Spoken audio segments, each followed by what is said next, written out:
about business.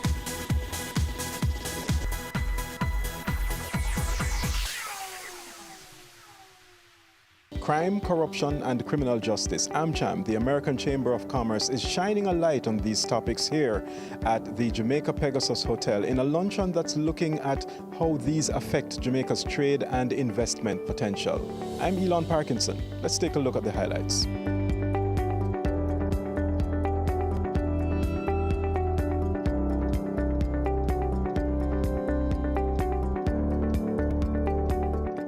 One of the things that I realize is that having these forums, it provides us with an opportunity to learn, to grow, and to improve. And all members should give your organization a round of applause. Put your hands together for it. For weeks, I was talking about business unusual. For weeks, that was the last one on the economy that you guys had. And I was in cocktail conversation sounding smarter than I am just by virtue of having been in the room. I'd like to thank everyone for coming out today. I'm going to apologize for the National Security Minister, Dr. Horace Chang. He did intend to be here, but he was called at the last minute to Parliament. I believe he has a parliamentary committee that he must be at, so they've summoned him. You know, the numbers are important in these committees to make quorum and to participate in discussions at Gordon House, so he won't be with us today. The DPP, the Director of Public Prosecutions, Paula Llewellyn, is here. Thank you very much for being here with us today, as is Dirk Harrison, the acting head of the Corruption Prosecution Division at the Integrity Commission. Always glad to have Professor Anthony Clayton, a respected criminologist, here with us today. Jason Fraser is the country rep of the USAID. Thank you very much, and looking forward to hearing their presentations later today. At this time, I'm going to invite Alison Peart, the president of AmCham of Jamaica, to give the official welcome. Good afternoon, everybody. You know, we look so officious and so quiet. It's very, very important business, but I'm hoping today you're going to learn a lot more. You're going to leave here understanding more about some of the issues and, more importantly, with some solutions. Because it's one thing to speak about our issues, but if we don't find a solution, we're just a talk shop. And I love Nationwide on the radio, but we don't just want to talk. We want to come up with some solutions. So as the president of the American Chamber of Commerce in Jamaica, we thought it very important. We talk about how wonderful the economy was. Our last session was business unusual. But if we have crime issues, if people don't feel, Jamaicans don't feel comfortable going about their daily lives, if our foreign investors don't feel comfortable, if our children, who are our future, have issues, where are we as a nation? So we thought it very important to bring together a panel that would engage in the dialogue about crime, corruption, criminal justice. How does it affect our trade and investment? Because it makes no sense to talk about our GDP growing or our debt to GDP if we're dying. It makes no sense if our future is tied to crime. So this dialogue is very, very, very, very important, and I'm very happy you're here with us. Okay, the question today is how much crime and corruption and a dysfunctional justice system are actually inhibiting the development of Jamaica and inward investment. Because we don't just have one problem, we have quite a complex array of problems. And it's quite hard to know how much we should attribute to any one of these and how much any one of these is contributing to what has historically been a very low rate of growth and significant difficulties in attracting inward investment and retaining domestic capital and retaining human capital. These are the headline ones. We have one of the highest rates of violence in the world. We have a large number, a significant number of gangs. About 80% of our homicide are gang related. The rest are primarily domestic violence. So the fact that we have a large number of gangs is clearly a major factor in maintaining one of the world's highest levels of homicide. There are fundamental challenges still in our system of governance. As I'll be going on to say in a few minutes, we have people in public life who help to create this problem with gangs and high levels of violence, and that link has never been yet severed, and that is still a challenge that we have yet to face. What, of course, that does is it undermines the moral authority of government. If you have a situation where all the bad guys are out there and everybody in government is honest and competent, it's not really very difficult to deal with the problems of crime. The problem is when the boundaries between the two are blurred, and when you have criminals who are getting high-level political protection. At that point, it's much, much harder to deal with the issues. Of course, what that feeds is a culture of cynicism, low trust, and that has a great deal to do with sustaining a high level of violence. In any country where you see that people do not trust the police and do not trust the justice system, they're much more likely to have recourse to violence to solve their issues and disputes. So it's partly reflecting the fact that we've still got deep weaknesses in our system of governance. But let's put this in a little context. There's only one demographic for whom violence is the leading cause of premature morbidity, which is young males, late teens, early 20s. For every other demographic, it's actually cheeseburgers that are more likely to kill you. We've got issues with, like every other country, with steeply rising rates of non-communicable diseases. And we can't also forget the fact that we have perennial challenges with energy security, increasingly with water security, which is related, because years ago we made the decision that everybody must be on a piped water supply, which means that we're now committed to a program of pumping water up hillsides, which means that if our energy system goes down, our water system goes down too. In hindsight, perhaps that wasn't a very good decision. So we've got issues with energy, water security, and more generally food and access to resources. We live in a seismically active part of the world. We live in the hurricane belt. There's challenges with emerging exotic diseases, and of course we've got a background issue really serious now, as people have started to realize with climate change. You may have heard that this summer is the hottest ever recorded in Jamaica's history. And in fact, there's now real grounds for concern that we've gone past an irrevocable point, and that we will not ever revert back to the low temperatures of the past. So this is something that we may now have to make a permanent adjustment to.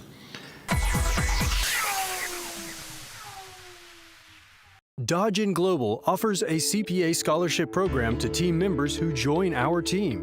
A career in accountancy at Dodgen Global is a great choice and can offer you excellent job prospects.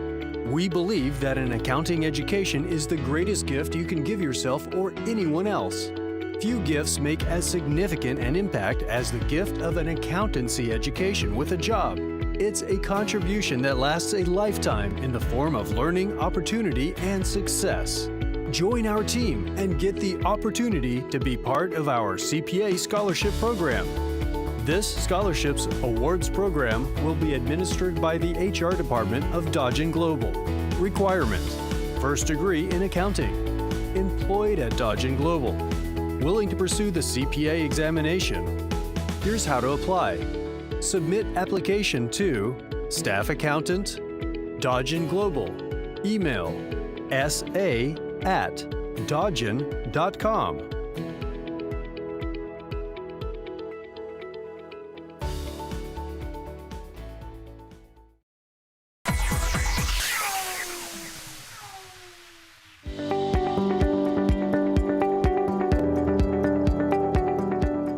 One of our highest priorities of the U.S. government in Jamaica is to work with our counterparts to interdict Jamaican and Caribbean-based transnational criminal activity, including narcotics and arms trafficking, trafficking in persons, and financial fraud targeting U.S. citizens. The U.S. government has also invested heavily in supporting anti-corruption initiatives with the civil society and Jamaican government, as well as supported improvements in the justice system. In total, the U.S. government invests about $12 million in security-related programming annually, which does not include all the various partnerships and collaborations that our various U.S. government agencies have with their counterparts. In fact, USAID Jamaica just advertised a broad agency announcement to co-design our flagship community violence prevention activity with key stakeholders such as the government, academia, and private sector. This unique co-creation approach encourages key stakeholders to co-create and deliver the services that are vital to prevent youth crime and violence at the community level. Law enforcement and criminal justice are important to controlling crime, as we all know, and corruption. But we also have to address the underlying social challenges that both cause and contribute to crime. Within the broad range of U.S. cooperation on crime, and this is where USAID comes in, we partner with the government and civil society on a range of programs to address the root causes of crime in Jamaica. So in the area of community safety and security, and building upon past successes with community-based policing, USAID focuses on the strengthening of community-based and civil society organizations, the promotion of community-driven activities, the development of long-term champions of a culture of lawfulness, and the enhancement of ministries, departments, and agencies of the state to be more community-oriented institutions. In this way, we believe that we contribute to building safer communities, strengthening social cohesion, and improving civic engagement participation. USAID also works with holistic youth-friendly approaches that aims to assist at-risk youth in becoming active citizens through the engagement of different social, educational, behavioral, and recreational activities. This approach includes three main areas regarding youth involved in criminality: prevention, intervention, and rehabilitation, including diversion activities as alternatives to traditional incarceration for first-time offenders. Youth also develop skills through educational programs which introduce them to fundamental concepts in business, economics, individual accountability, and entrepreneurship. USAID expects that life skills and technical training will increase opportunities for at-risk youth to work within the legitimate economy, thereby reducing the likelihood of involvement in gang and criminal activity. In Jamaica, relationships with key public sector, private sector, and donor agency partners are being leveraged to create programs to build skills and to identify work options for youth. USAID also works in the youth remandee centers, which includes case management follow-up to facilitate at-risk youth acquiring job and education opportunities when they are released. In the area of corruption, the Combating Corruption in Jamaica project has not only built public demand for more effective action against corruption through awareness campaigns, but has also provided training to government and civil society partners to build capacity and increase advocacy. The project is expected to have an impact on the nation's capacity and the ability to effectively control instances of and attitudes towards corruption in general and political corruption in particular. So what's the role of the private sector in addressing the root causes? That's why we're all here today. Many of you are representing private sector organizations. How can the private sector be a key partner in addressing some of these root causes? Obviously, many of you are part of the community, and so you have an interest. Your company is often affected by the high rates of crime and corruption. So it's important that government, international partners who support government, NGOs, and the private sector work together to address these issues. We've all been to various forums on issues surrounding crime in Jamaica. I think the private sector here needs to continue to ask itself what it is doing to address the issue. Clearly, advocacy is important to press for resources, accountability, and support in combating crime. but there's much more that can be done to invest in communities to make them safer and create opportunities for the next generation to be prosperous. Looking ahead, we welcome the opportunity to increase our engagement with the private sector on these challenges because of the energy and innovation that they typically bring to the table. USAID is a learning agency, and we are constantly exploring how to improve our work and increase our impact. So as we streamline our programs and look for new strategic partners, we invite the private sector to partner with us as we both work towards the common goal of helping Jamaicans thrive. There's this sense of a godlike syndrome that during some transactions an oversight body must lap its tail or virtually hold its corner in the name of investment. There are different roles for each stakeholder. Each must stay in their lane and accept criticism when constructively made. On the contrary, ladies and gentlemen, potential investors, in fact, should be happy that the business environment observes the rule of law and that democracy flourishes with built-in checks and balances. If I were an investor about to enter Jamaica, it's incumbent on me and my handlers to look out for red flags and indicators of the environment. I name a few on a list that is not exhaustive. 1, determine the role of the oversight body. It must be effective, efficient, fearless, and it must be respected. What, if any, comment does the oversight body have to say on a process or an investment opportunity that you wish to enter? The engagement, ladies and gentlemen, of investors and investor confidence, existing and thriving, must be viewed on a virtual 2-lane highway. That is a 2-way street with rules and guidelines being applicable. 2, does the police service support and protect local and non-Jamaican community members? Do they communicate with all persons? Are they accessible at all times? Maintain a presence that the visitor or citizen believes and recognizes that if they do wrong, they'll be detected. But lines of communication must always be in place. For too long in this blessed country, the notion exists that unless someone knows you and you not knowing them, nothing will happen. That needs to end. In a time of real emergency, the joke is told, unless you have on speed dial a member of the police force, the response time to a complaint is sometimes unacceptable. Another thing that I would think an investor would look for, there must be a criminal justice system that is efficient and effective, and we must congratulate the learned Chief Justice for the renaissance and the role of the DPP's office in the renaissance that is taking place now. But we must also have financial services, a banking system, healthcare facilities. They must be adequate, to name a few components.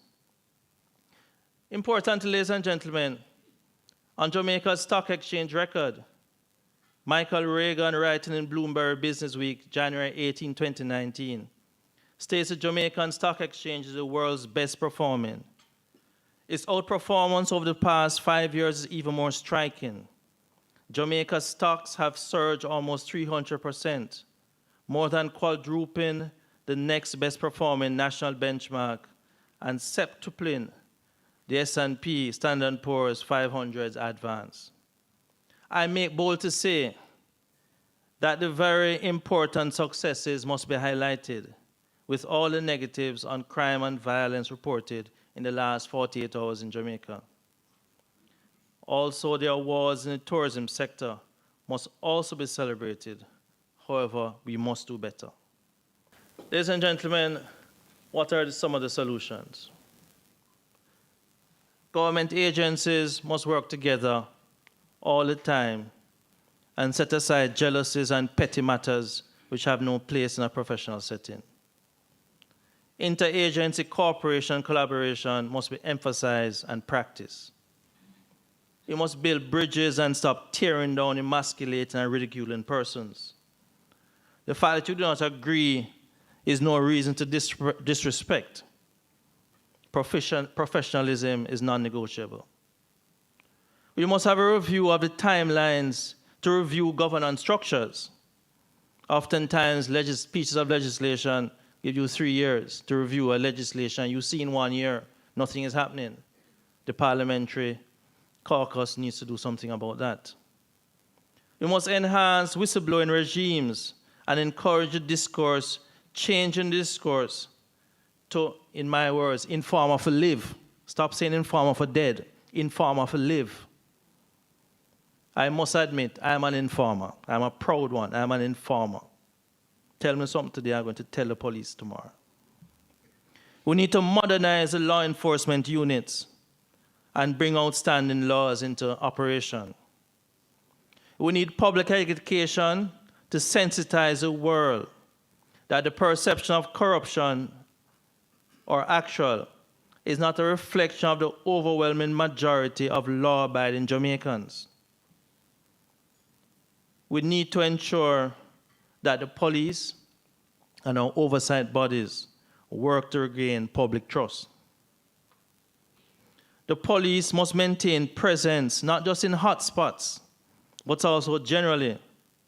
It will help to rebuild issues of insecurity. I pause here as I listen to Professor Clayton. In the last month, I visited Cayman. The police carry no guns.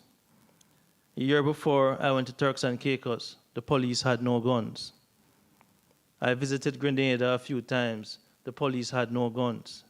They have their problems, but I felt safe. I'm walking in this, my beloved country, and we're turning and looking behind us every minute. But our Caribbean neighbors, and Professor Clayton showed us the figures, I feel safe. We need to look at that. Ladies and gentlemen, as I close, I reiterate that the government of Jamaica, the ministries, the departments, the statutory bodies, to name a few, must work united to create that package, that which is seen by the outside world, with all the various components and elements that they look at, and which they consider, and which will have the effect to harness growth and encourage investor confidence. But most importantly, we must leave our partners with the belief that integrity is non-negotiable. Honesty is paramount, not by word of mouth, but by our actions.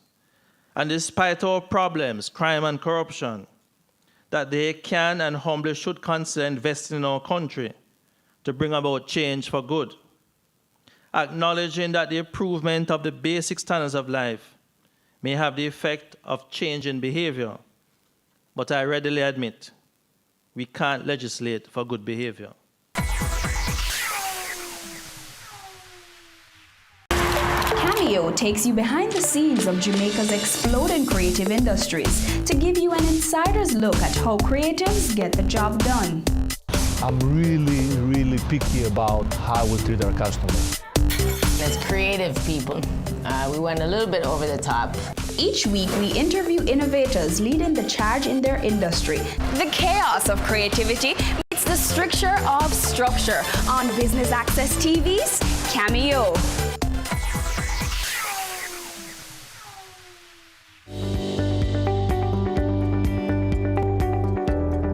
In respect of what it takes to inspire confidence, I'm a plain speaker, and I will say, I believe that what is happening in our country, education is the key.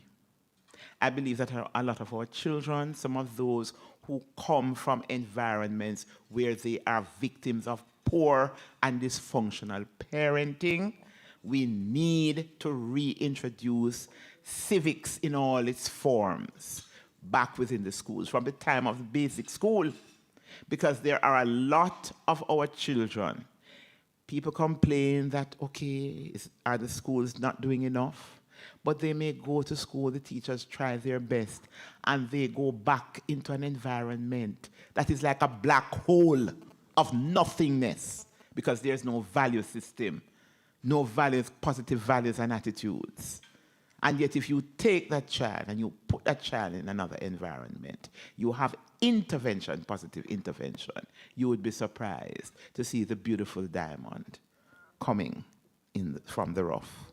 So I'm really a big believer in education. Now, another pet peeve of mine is that, and I prosecute police officers, I do not subscribe to the throwing the baby with the bathwater approach. Everybody knows their functions best. But I am not a public official who believes, unless it is necessary in the interests of justice, to make gratuitous comments in terms of seeking to tear down my colleagues anywhere. And I am not into using speculation to put out there to join the call for crucify him, crucify her in the public domain, where you have the court of public opinion demanding, just like the little old ladies who were knitting at the time in The Tale of Two Cities and saying for the noblemen, chop off their heads. I am not into that. At the Director of Public Prosecution's office, we deal with two things: the law and evidence. Personal emotion, personalities, we are not into it. So even if the court of public opinion or any other opinion would like to see the guillotined head of an individual on a platter, if there is no evidence to prosecute, to mount a viable prosecution, then as a matter of law, we have to say so.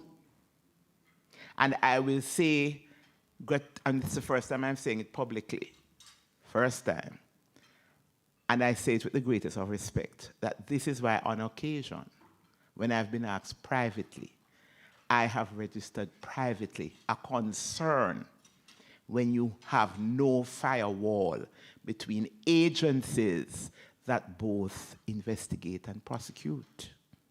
Because if you are not careful, you run away in the court of public opinion, and the court of law has to catch up.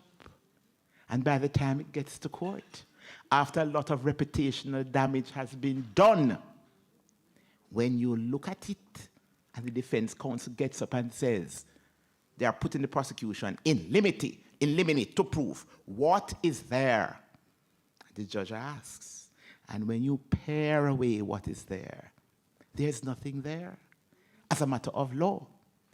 So sometimes in the court of public opinion, the members of the public would want to see one thing, but both the police and I know that in the court of law, it's either you have to have cogent, credible, reliable, admissible evidence. If you don't have it, then no matter how egregious the conduct of an individual is, then you don't have a case. Then you have to look at the second layer in terms of governance and accountability. And this is where public opinion, civil society can force the government of the day to make sure that all the particular oversight agencies, that they have teeth, that they are well structured, and that the will, the political will is there to make sure that the teeth are not rickety in the oversight agencies, but they can stand up. In other words, if you put a piece of cane in the mouth of the teeth of that oversight agency, the teeth won't come out. It is the cane that will suffer damage.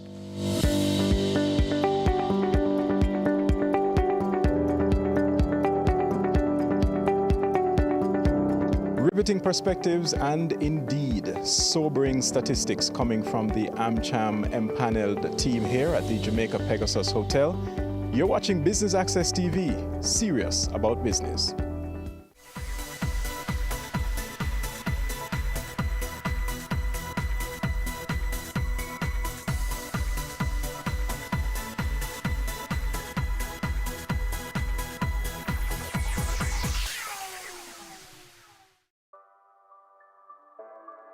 Sundays at 4:30 p.m. It's all about Home Sweet Home.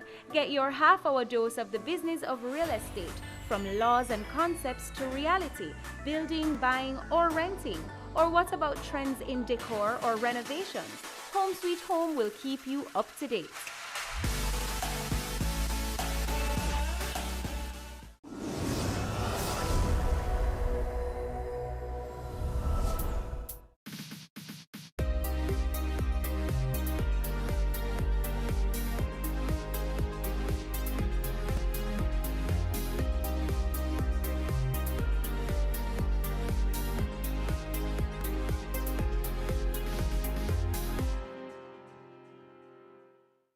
It's International Women's Day, being observed under the theme, I Am Generation Equality, Realizing Women's Rights. According to UNWomen.org, the year 2020 is a pivotal one for advancing gender equality worldwide as the global community takes stock of progress made for women's rights since the adoption of the Beijing Platform for Action. Welcome to Jamaica Magazine. I'm Theodore Henry. Coming up in today's magazine, we'll highlight some of Jamaica's influential women and help you find your passion. You don't want to miss a minute, so stay tuned.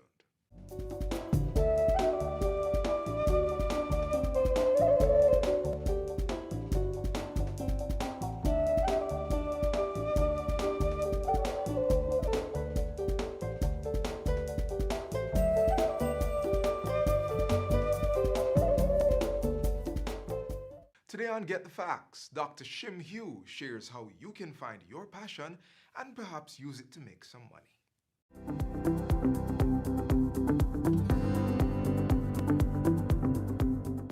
Welcome to Get the Facts, the program that provides you with information on government's policies and initiatives. I'm Carrie-Ann Smith-McIntosh, sitting in for Entros Campbell. Today we're switching things up a little bit because we want to help you with a critical aspect of your life. And this, I guarantee, will set the pace for years to come. We're talking about finding your passion. Joining us is someone who is no stranger to the Get the Facts set, Dr. Sasha Shim Hugh, who is a manager in the Workforce Development and Employment Division at Heart National Service Training Agency Trust. Dr. Shim Hugh, welcome. Thank you for having me. All right, so we want to get straight into the meat of the matter. What is passion? To answer that question, I'll pose another question. What are you passionate about? Truly, passion is what drives you. It's the verb. It is something that you think about late in the night. It wakes you up. You can't shake it any at all. You believe that your life will be complete once you are able to achieve or do these things. That's what passion really is. That thing in the bottom of your belly that you feel having done that, life would be perfect. Wow. And does everyone have passion? Yes, but not everybody is in tune with their passion, and that's what makes the difference. Okay, so how do you discover your passion? And I would like a step-by-step process because, I need to connect with it. How do you discover it? So passion first is based on that thing that you think about. So if it is that there's something that you believe that once you have achieved it, life would be complete, that is first what your passion is, and it's tied to your purpose. Having identified what your passion is, it requires more research. It's not just, okay, I love to speak, I'm going to be a great public speaker, so I'm going to quit my 9 to 5. It's really about researching what it will take to make sure that my passion is aligned with my purpose and is aligned with my pocket. So I also find out from other persons, how can this passion that I have lying deep within can be materialized? What funds do I need, if any at all? Do I need to go back to school? Do I need to speak with someone who is living their same passion, one that is similar to mine, out loud? So research is key. And in my case, I tie everything to that of spirituality. So I pray about it. Okay. And so that makes a difference for me. Okay, so can we just call it the 3 Ps? You said, sure. What? Passion, purpose, and pocket. Yes, okay. And I want to add a 4th one, and prayer. And prayer. Yes. Okay, so I'm hearing that perhaps your passion can be turned into a money-making venture. I mean, is that what you're saying? And how do you do that, apart from just researching? So definitely. It all ties to money. That's what we're all about at the end of the day. But I want to tell you that I've heard somebody say that I rather fail at something that I'm passionate about than be successful at somebody else's dream. So what it requires, once again, we mentioned research, yes. It also requires thinking about whether or not this is something I want to pursue. Now, entrepreneurship is technical in and of itself. Right. But there are many persons. Let us think about someone local, Bridget, in Bridget Sanders. She had a dream. She wanted to make internationally acclaimed slippers, but it comes with a cost. So you have to first find out who else is doing what I am doing. And even if someone else is doing it, it doesn't mean I'm going to fail. There are many patty companies, isn't that so? Yes. And in their own right, they all have the clientele and they're all doing well. Back at slippers, there are many slippers makers out there and entrepreneurs. But really what allows you to do well is what drives you inside. Is this something I want to pursue? Many persons fail because they lack that motivation. They lack that purpose inside them that says, come what may, I'm going to stick with it. So the Bible tells us to write our dreams down and make it plain. We have to make a note as to what it will take to fulfill this purpose. Will I need to go back to school? Do I need to share my dreams with somebody else who is in the business? Will I need to get a loan? Am I able to stand on my own? Will I need to partner? For some persons, being passionate means that they are a good speaker. It means that they're a good inspirational coach. It means they're a good patty maker. Everything started from where? A dream, which propelled from your purpose, which started with a burning passion. Right. Yes. So additionally, I'm thinking also competence, right? So it's knowledge, skills, and attitude. Most definitely. Okay, so there's something that I've always heard. If you love what you do, you never work a day in your life. Is this true? And I wonder about that, especially now that you're talking about passion. I've heard it being said many times, and I share the sentiment because though I'm in training, I believe my passion is inspiring people. And I'll go and make presentations all over the place. Some paid, some not paid. But I don't get a greater satisfaction from being paid. In fact, the satisfaction that I get is seeing the lives of persons change. Many by saying what you have said has made a difference. Years down the road, I see someone who said, what you said to me allowed me to do some introspection and I'm a better person. So really, at the end of the day, your passion has to be something that you believe in the long haul you will continue doing. It's not just for the here and now, it is for eternity. As long as your life is here, you will continue doing it. Awake, sleeping, you think about it. It drives you, it motivates you. You can't stop unless you are doing it. Okay, So it's true. Okay, so we'll take a break right here and then we'll return to talk more about finding your passion.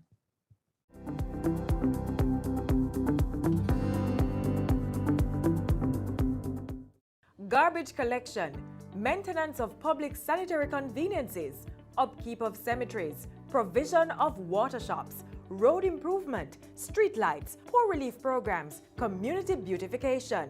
All these services are funded by you. Yes, they are, when you pay your property tax. Pay your annual property tax to make Jamaica the place of choice for all.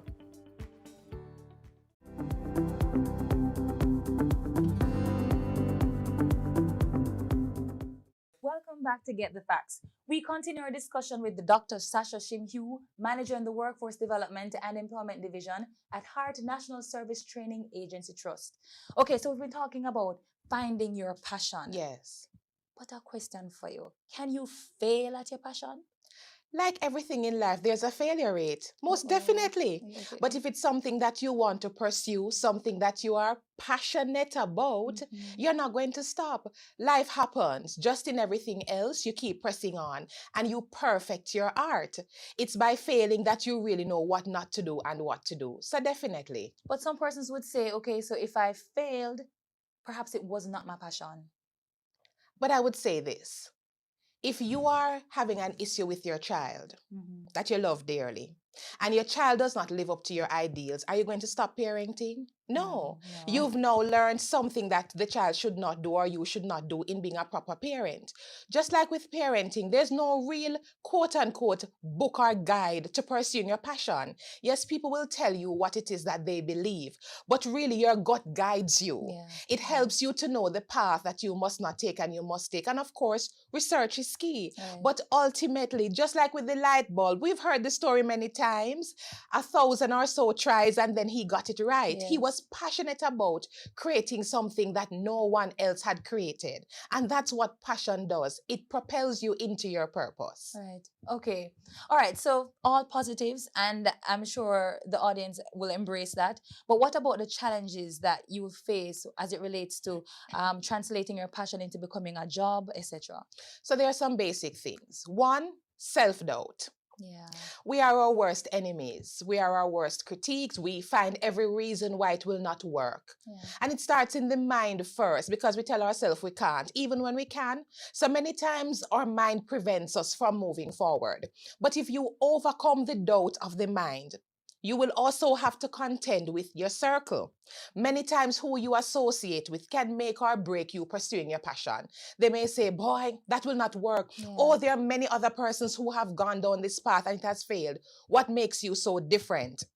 So really, who you associate with makes or breaks your desire to continue. And then your desire to really stick with it to the end. Yes. Halfway through it, you mentioned earlier failing. You may have failed and then decide, I'm going to throw in the towel. I can't bother with this. Let me go back to the mundane. Let me go back to living. I mean, after all, I was living, but was I really thriving? Right. I was surviving, but was I really living an enlightened life, a life of passion or purpose? So really, self-doubt, our circle, and our stick-to-itiveness, whether or not we will see it through to the end. So those are the three major things, yet basic, that cause us not to see our passion through to the end. Okay, and what about time management? Now, time management is critical. In a positive and a negative way. There are persons who say, oh, I have all my life to actualize my passion. But the truth is, if it's something that you really want to do, the time is now. There is no better time to pursue your happiness than now. Many of us love feeding into somebody else's dream. Sure, you heard the story about this boss that this coworker who said, boy, boss, 10 years down the line, you'll have another Lamborghini like this one. And the boss said, yes, you will help me to realize that maybe in 5.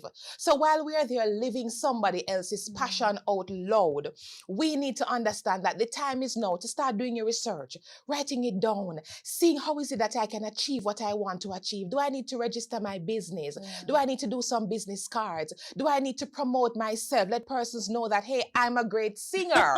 Do I need to now find myself in different avenues? Do I need to put value on myself? And that is the beginning of greatness. It's the beginning of your passion being fulfilled. Also, there are persons who believe, I might be too old. I was going to ask you about that. One not dead, not forgotten. Okay. Once you're alive, you're still learning and you have an opportunity to live your life out loud. Some of the most seasoned persons in life are mature persons, and they have the experience to now know what to do, what is the springboard I need to live my passion. So age does not limit you at all. You are the limiter of yourself, really. Right. Okay. So you mentioned somebody else perhaps doing what you'd want to do because you're passionate about that particular thing. So passion really would not be the differentiating matter. What would you do then to stand out? So you're both passionate about a particular thing. What would you do to stand out in that business or that area? Excellent question. So it's finding your angle. So there are a lot of great speakers, but what it is that is needed. So that's where research comes in. There might be persons who are talking about how to be a great business manager, but then you have something else. You might be able to talk about what it requires to be an excellent publicist. You're still a presenter in your own right, but your target market is different. So that's what makes the difference, really. And then it is having that winning edge. All right. So you make clothes, and your clothes is for a pregnant woman. That's a target market. While mine may be on the fluffier side for persons who are the curvy divas. So I find out what is lacking and I move towards that. But I'm still a seamstress, am I not? I'm just great at what I'm doing in my own right. Wow, and a positive outlook. I was going to ask you about good habits. Leave with us some good habits if it is that you're a passionate person and you want to ensure that you realize your passion. So the first thing is that burning desire that it's inside of you that wakes you up in the middle of the night. That is God knocking at the door saying to you, you have been created to do this. And the knocking won't go away, because if you have not been living your life out loud, it won't happen. One, that's one. Two, Do some research. Find out how it is that you can do what you need to do in the best way possible. Think about the marketplace that you're trying to target. What is the need in the marketplace? How can I make a difference? How can I stick out? Do I need to have flyers that are color-coded so when persons see me, they remember me based on the color? And also, it's important to note you may not always make it financially initially. But if you stick with it, it will make a difference. So make sure that you keep on the line to success. Right. Passion really is about you and nobody else. And sometimes it's a lonely road. People may not understand why you are doing the things that you're doing, but ultimately you and God know. Yeah. So keep pursuing, keep the dream alive, dream it, believe it, and live your passion out loud. You know, I actually said that was the last question, but just because you're talking and you make it sound like you're going to get the passion or fulfill it right now. What about timelines? So I want to do another sandals business. Will I get it done in 1 year, 2 years, 3 years? You have a timeline in mind? It really depends on your resources. If you have the financial will, the know-how, the support, then what is preventing you from doing it now? Yeah. But if it is that you have to acquire other things, more knowledge, a support system, networking, if you need additional resources, then you now need to say, in 6 months, I'll do X. In a year, I'll do Y. Right. But timelines keep you in line, and it allows you to do some assessment and evaluation to see, am I achieving what I want to achieve in the time frame that I want to achieve it? Dr. Shimhue, beautiful. Thank you so much. Thank you for sharing. I'm sure that we will find the passion within and we will unleash it. Thank you. Thank you for having me. All right. So this has been Get the Facts. Our guest was Dr. Sasha Shimhue, Manager in the Workforce Development and Employment Division at Heart National Service Training Agency Trust. Find your passion, fuel it, and make it work for you. And if you think about it, life's biggest success could very well be just on the other side of your passion. Until next time, when Get the Facts brings you more information you need to know, I'm Carrie-Ann Smith-McIntosh. Thanks for watching. Take care.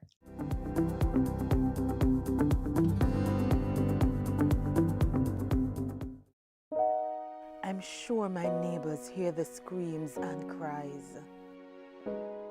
I'm sure by now they've seen the bruises through my oversized glasses. Can they tell I'm depressed when we speak? Are they counting my frequent days off from work?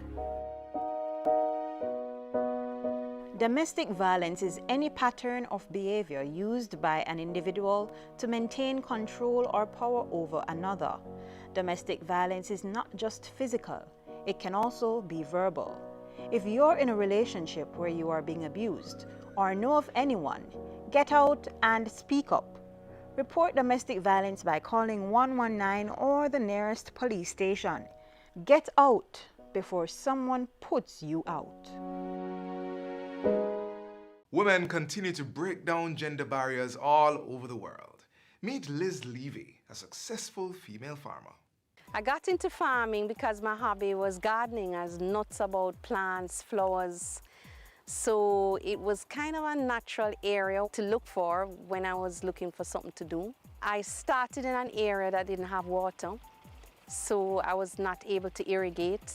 And with climate change, it made things really, really unpredictable, very risky, and just difficult. So I don't consider myself as having really started farming until I moved into this agro park, where I was able to irrigate and do things in an optimal way.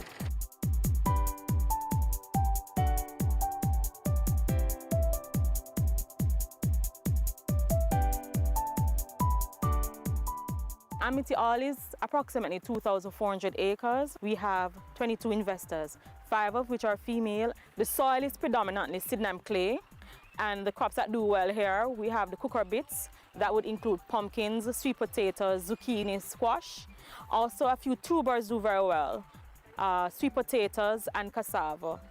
Those crops do very well. We also have a lot of farmers who have gone into the Scotch bonnet pepper, and they're also doing very well. Once we manage the water application with the type of soil that we have, and give proper nutrition, these crops do very well. Life has been a learning experience primarily because of the Sydenham clay, but I don't know if that's particular to this park.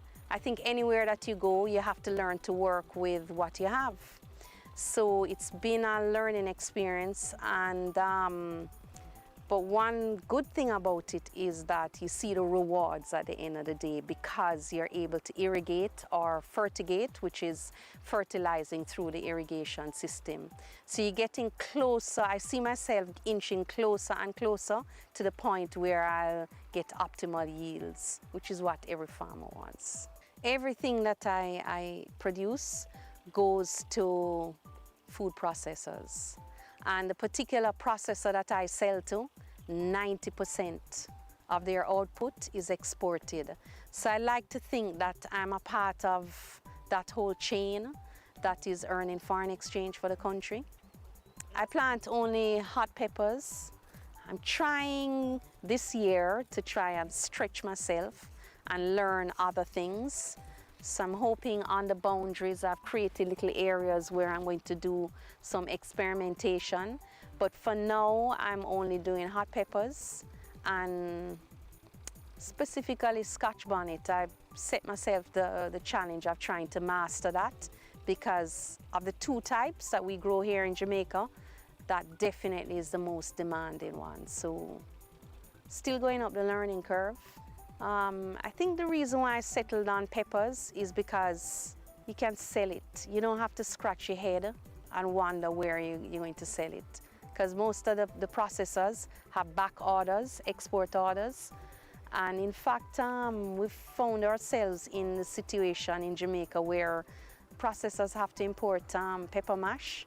So you will never, ever have a problem selling your product. If you never went to farm school, if you don't really have experience, try to get into a situation where people are readily accessible to give you that encouragement, not just advice, technical advice, but also encouragement, because sometimes you may go through a little period where you feel, wow, is this really worth it? And that support is valuable. But that's one thing. In terms of practical advice, don't go anywhere without water. Just don't go anywhere without water. That's the mistake I made. And the second thing is try to farm reasonably close to where you live. Another mistake that I made, because how often you go to your farm, the hours you put in, it shows. The further away you live, you try and cut corners here and cut corners there, and it will show. When you come to Amityville, there are a few things. There are things here that can help to foster your production. One, we have a team of stakeholders working together to cater to your needs. We have the RADA extension officers, we have the persons from NIC, we have the team from AIC. We also have a group of farmers that are willing to work together to help to move the produce not from the ground to the plate.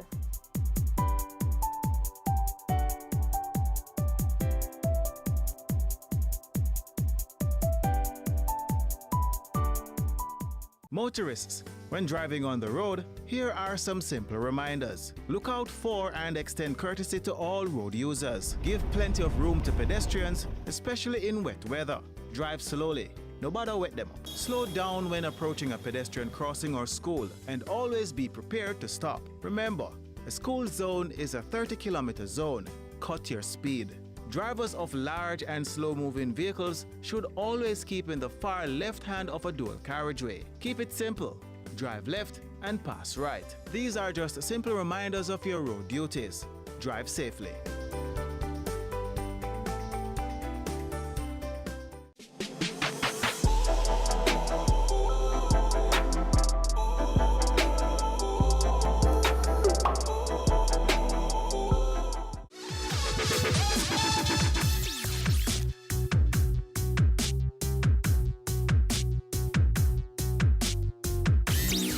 The strength of a woman is the love which she has within.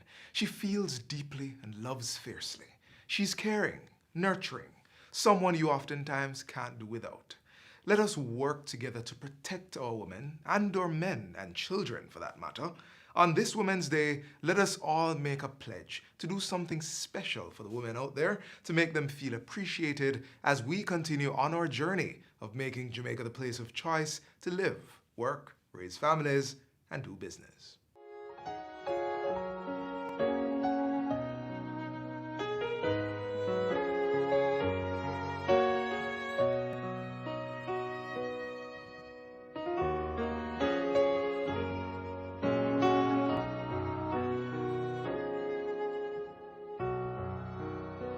Almighty God, creator and sustainer of life, we are humbled by your acts of kindness to us over the years. You have journeyed with us through the bitter years of slavery and have brought us the gift of our emancipation.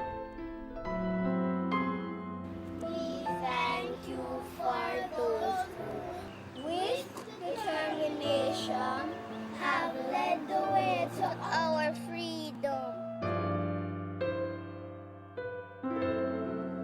We celebrate another act of your goodness.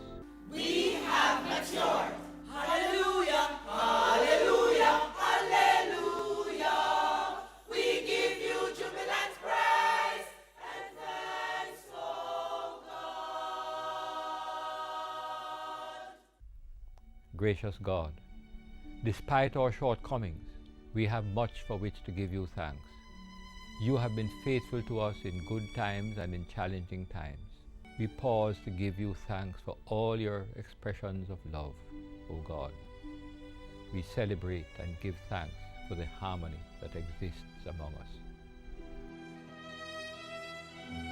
Truly, we are living witnesses of what it means to be out of many, one people. We give you thanks for the infrastructural developments that have taken place over the years. We celebrate and give you thanks, O God, for the giftedness of our people, their kindness and creativity, their indomitable spirit that have resulted in excellence in all areas here at home and within the diaspora. Oh God, we truly love our country, and we thank you for making us a special people admired by the world.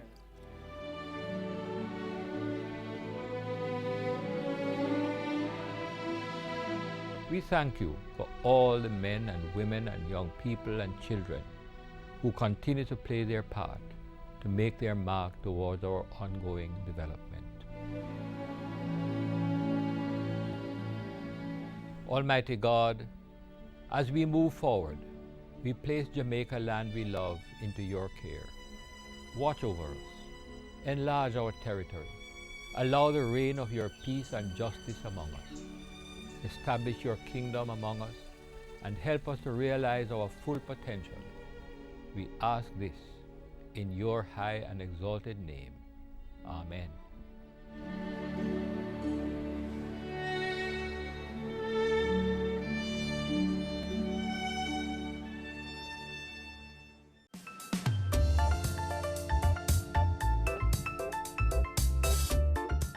Thanks for watching another edition of Jamaica Magazine. Join us again tomorrow when we'll do this all over again.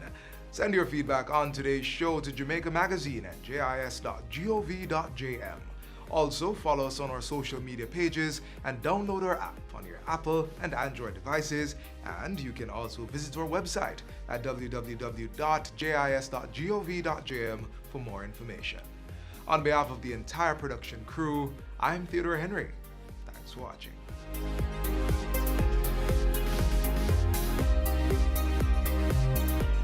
This has been a production of the Jamaica Information Service, the voice of Jamaica. Cameo takes you behind the scenes of Jamaica's exploding creative industries to give you an insider's look at how creatives get the job done. I'm really picky about how we treat our customers. as creative people.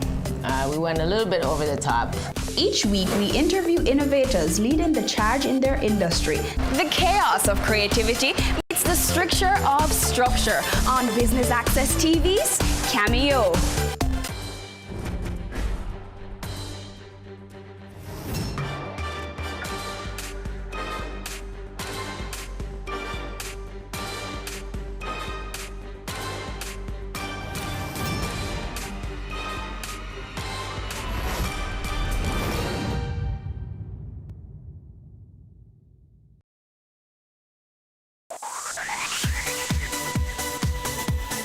You're watching Business Access TV. Business Access. Business Access. Business Access. Business Access. You are watching Business Access TV. Business Access TV. Serious about business. Serious about business.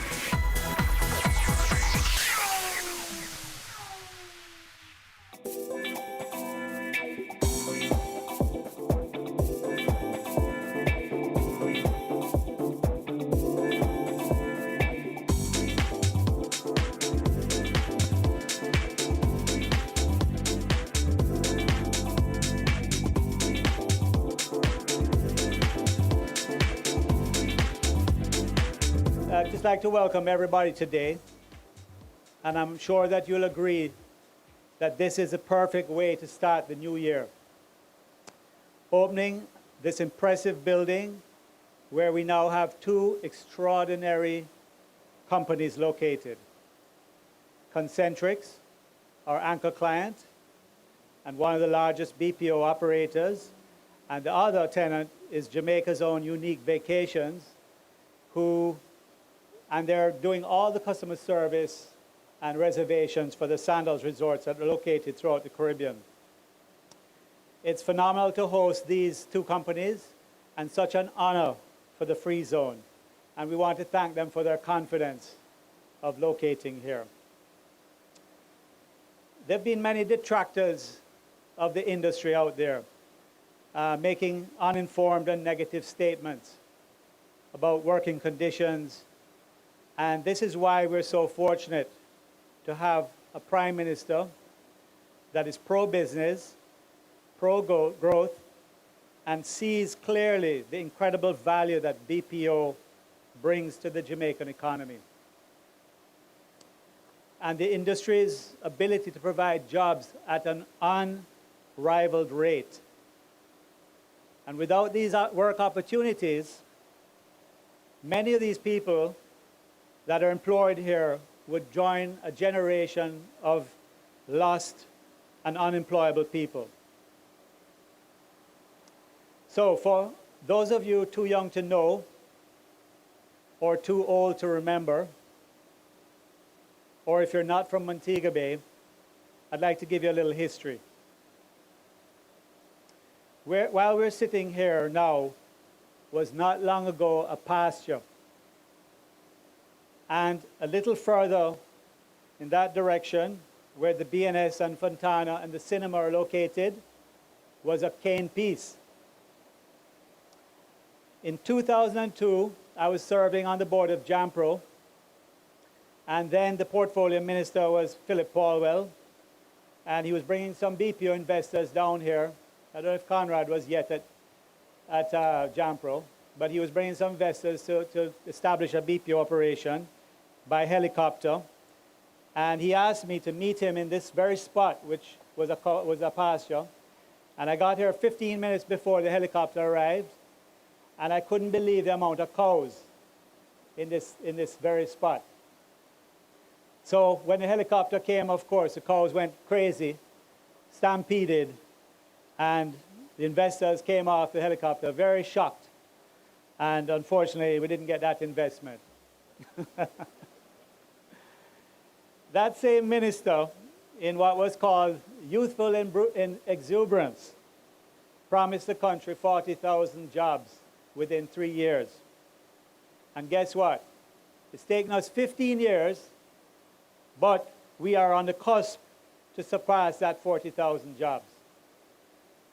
And in this free zone alone, with this building, we passed the 10,000 employment of the free zone alone. an incredible milestone. Our Prime Minister, who from day one has not only declared BPO as his primary growth strategy, but has walked the walk by making investments in building BPO space that ensures that we're ready for business and that the growth is real. In this industry, if you don't have space and infrastructure to offer clients, they will simply move their investment plans elsewhere. So today, to be at the same spot in this old pasture where we recently visited our Prime Minister with his shovel, breaking ground for what we now see behind us, makes this an incredible day and one we can all be proud of. This building will provide a living for over 2,000 families for years to come and provide foreign exchange earnings that we all desperately need to support the economic recovery that Jamaica was promised for so long, and we're finally seeing for the first time in most of our lives. I want to thank you, Prime Minister, and your team of hardworking ministers for your advocacy and your determination in having the free zone succeed. And of course, the PAJ staff and under the leadership of Gordon Shirley and Gloria Henry, who forms part of that through the Montego Bay Free Zone, and the respective boards of directors. I see that entire row in the front there is our Free Zone Board of Directors, and we have Port Authority directors here, and former Free Zone chairman here, and my father is here, and so many others. And I have to acknowledge my wife and my mother, or else I'll be really in trouble. So protocols have been observed, and I don't want to list everybody, but there's probably several people I've missed, and the mayor. But I would like to thank you all and just say that being here today is a very, very special moment, and as I said, a great way that I'm starting my year, and I hope you feel the same way. Welcome and thank you.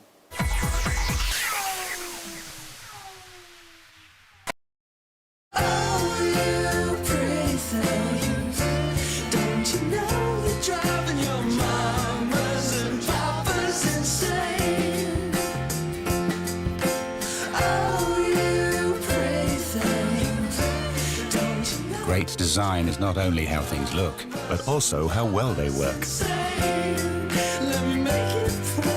The GLC, more than meets the eye.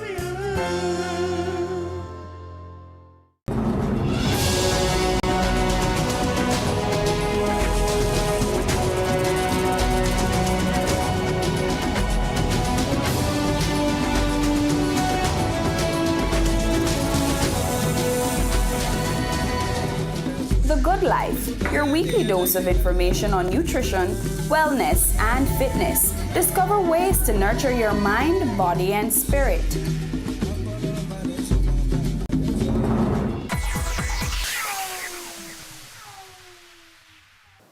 It really is a pleasure for PAJ to be a partner in the development of your great city, Mr. Mayor.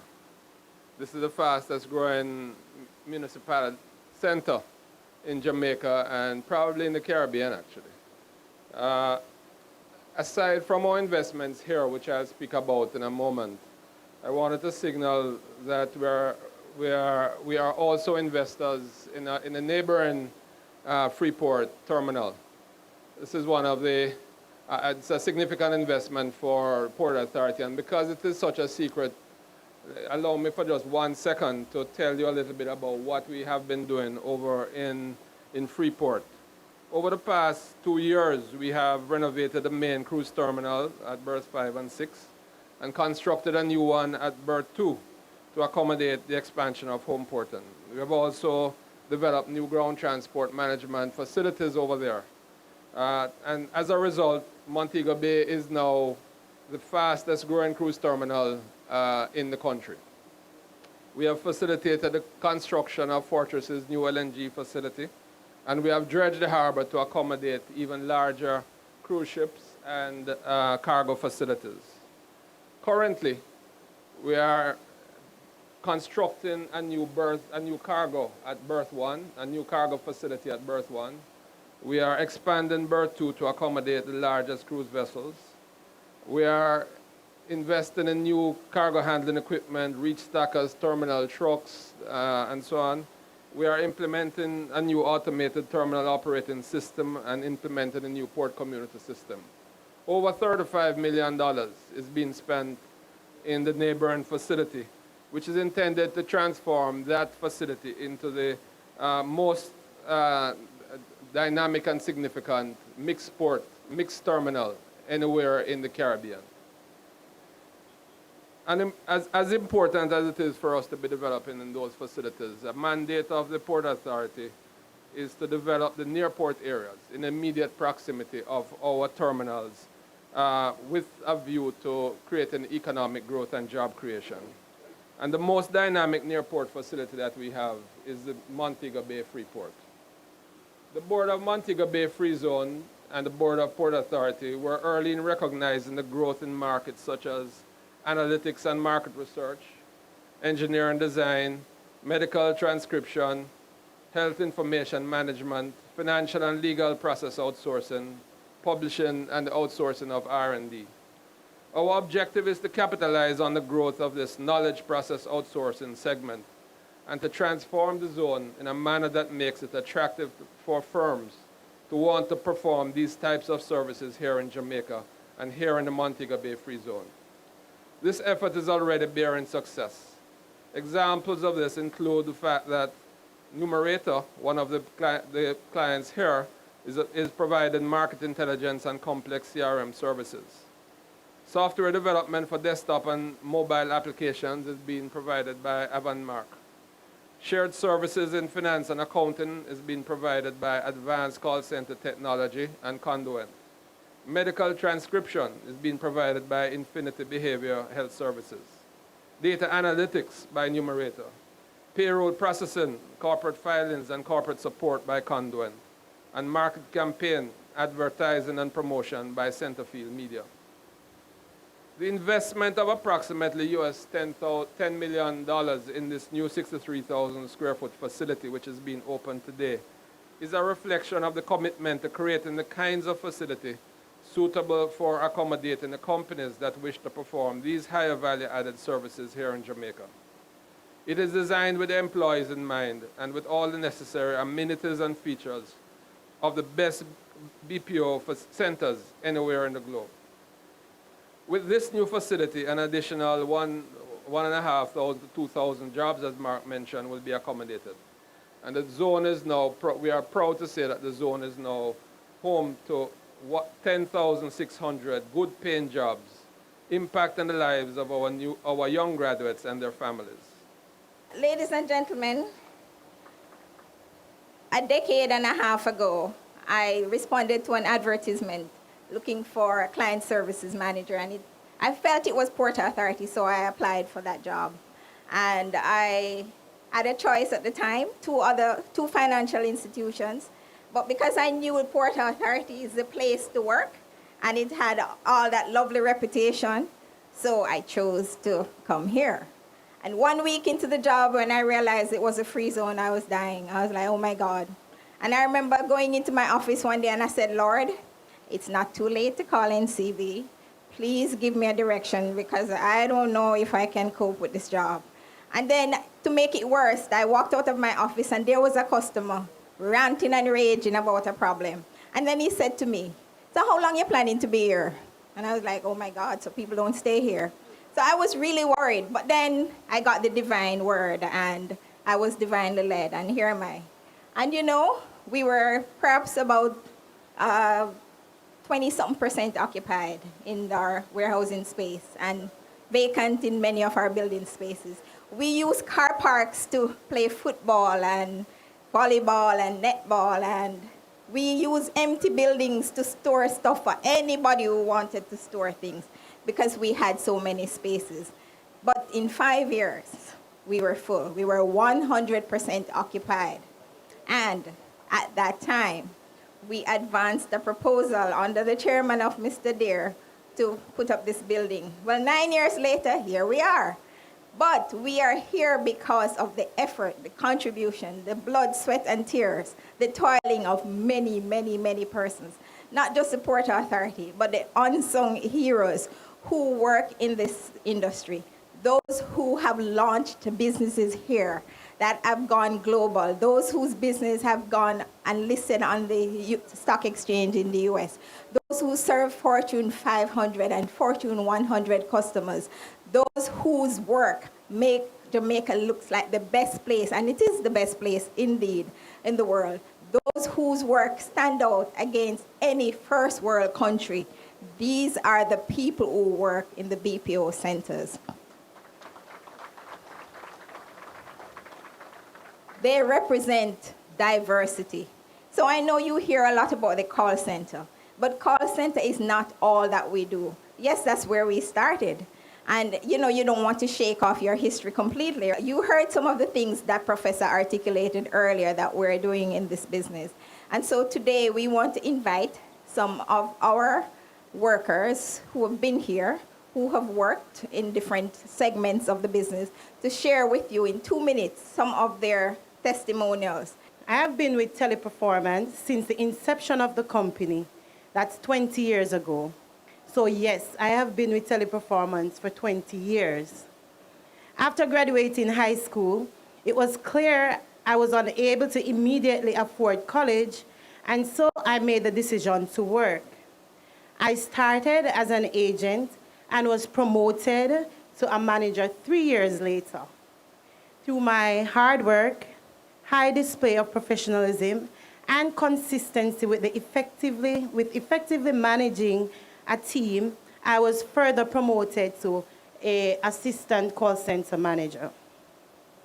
I have played multiple roles, lead roles in the organization, such as the lead engagement coordinator, guest speaker at Jump, and I'll talk briefly about what Jump is. So within Teleperformance, we have a program that we develop our agents to become leaders. So the Jump program, so we can basically promote from within. So that's like a synopsis of what the Jump program is. And a motivational speaker to the new hires. I have led multiple charges as it relates to growth and development in the organization. I have mentored several of my peers and has changed the lives of many through my testimonies. I am known to speak the hard truth. With honest persona, there's not a question with the heart for my job. I have significant strides in the career and personal development. I am now a call center manager, and with direct oversight of over 500 employees. I have a great deal for passion for excellence. I'm a mother, a wife, and currently a student at the Montego Bay Community College, where I'm pursuing my bachelor's degree in business management. The BPO has provided an avenue not only for creating jobs in the country, but it's also one of the leading income generators of the economy. My role in the BPO industry is critical to the business, as I am given the task of reviewing the root causes, as well as identifying and implement various strategies to improve the program Teleperformance, as well as mitigating any loss for financials. My current roles allow me to play a vital role in managing important clients, vendor relationships, etc. I have no regrets in starting my career in the BPO sector. I say to the BPO, and especially my company, Teleperformance, thank you for my personal growth and success to date. And I leave you with my mantra: aspire to be the best on the team, aspire to be the best for the team. Thank you. I started in the Montego Bay Free Zone at Vistaprint in 2003. So I've been here for 15 years. My career didn't start here, but I can bet you that, and I can tell you that if I have the opportunity, I would stay here. Working at the Free Zone has given me opportunities to experience first world technologies, to manage people, to interact with personalities across the globe, not only in Jamaica. And that is something that I believe every Jamaican needs to experience. I believe every Jamaican, as a matter of fact, should endeavor to be a part of the Montego Bay Free Zone and be a part of the BPO sector, because it opens opportunities, it opens our eyes. I believe that this is something that, if it wasn't here, we would have been lacking in a lot of ways. So thank you very much for being here and for giving us the opportunity to have a job, to make a life for ourselves, and to be the best person that we can be.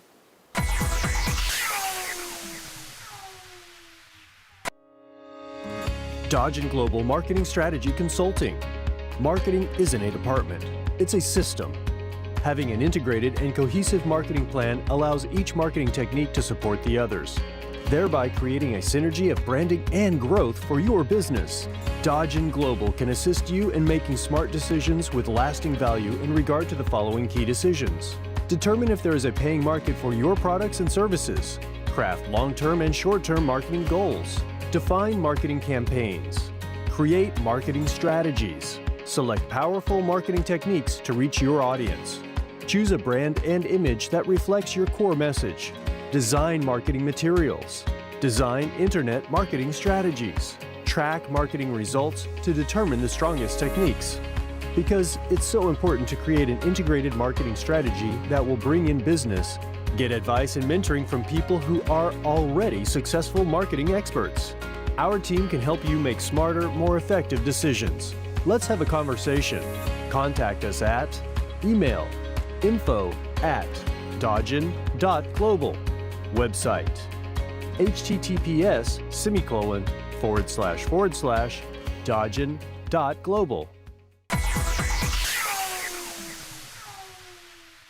Throughout my 13 years with Teleperformance Alliance One, I have great success stories.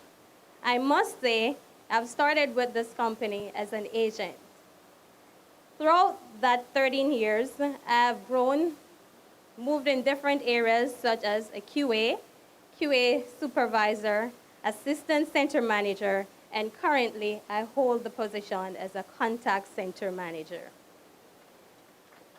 Thank you. I've been given various opportunities within Teleperformance.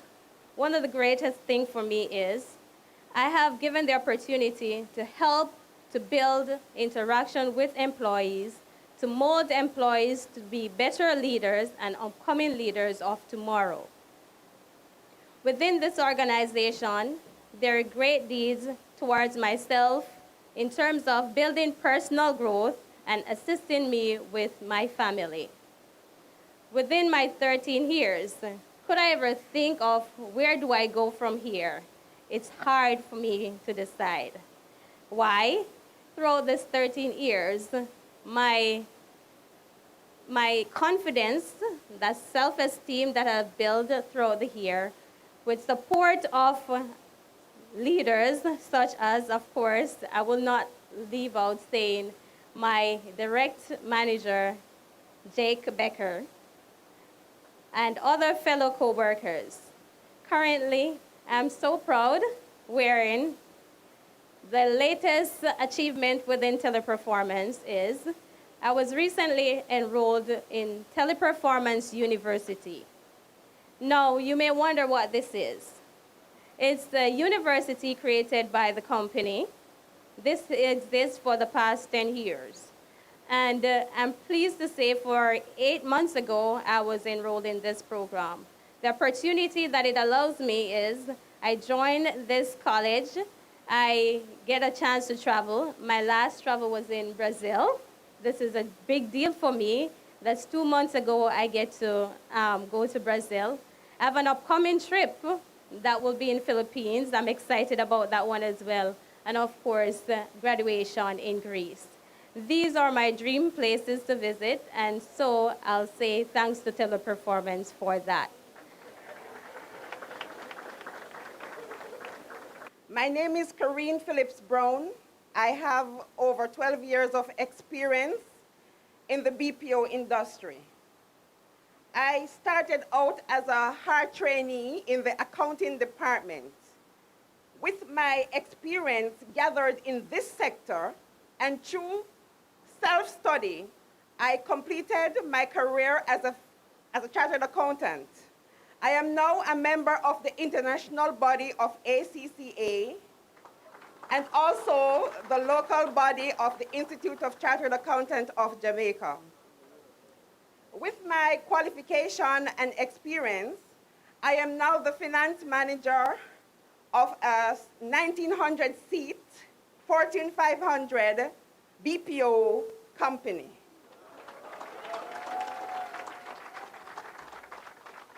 I was instrumental in starting the accounting operation here in Jamaica. This has seen, because of the success, several other accounting jobs being migrated. In the process, we are planning to expand our shared services division. Some of my tasks as an accountant include financial statement reporting, analysis, and consolidation. My plan is to continue in this sector. I am really passionate about working in the BPO industry. Thank you. I am the managing director for Avantmark Technologies. We were formerly Indusa Global, and we have been in the free zone for the past 2 years. But Indusa has been around for almost 20 years. Now, we are on the ground floor of Data Building 3, right on the same building with Market Track. We have 11 employees. We have 8 programmers, 3 accounting and data entry staff that are responsible for the accounting needs of 2 of our clients. All our employees are Jamaican-born, Jamaican-educated, going to University of UTEC, University of the West Indies, and NCU. Combined, all of our employees, we have over 50 years of programming experience. Though we are a small company, we have developed software applications, both web and mobile, for the health, transport, and the tourism sector for both the US, for clients in the US, as well as in the Caribbean. Currently, we're working on a logistics platform for a large freight brokerage and transportation management company in Colorado. Another project that we're currently working on is building a custom CRM system for that same logistics customer that has already improved the way this logistic client services its customers. These systems all leverage the power of cloud computing, mobile applications, and will eventually use machine learning and artificial intelligence to provide our clients with any advantage that they can in that very competitive market.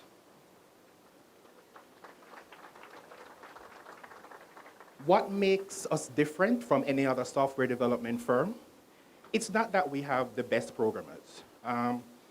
We do have some really good ones, but we can hold our own with anyone in the world. It's not that we have the best facilities. We're getting there, though. It's not that we have the best salaries. We're going to get there, though. But what we do is that we have a passion for technology. We embrace modern technology and are not afraid to implement it in solutions where we see that it provides an advantage to our clients. We're agile in our approach to work, so we can adapt quickly to changes. We believe in automation first, so we can free people to focus more on value-added tasks and building stronger customer relations for their employers. And above all, we have the best 11 people that anybody could ask for.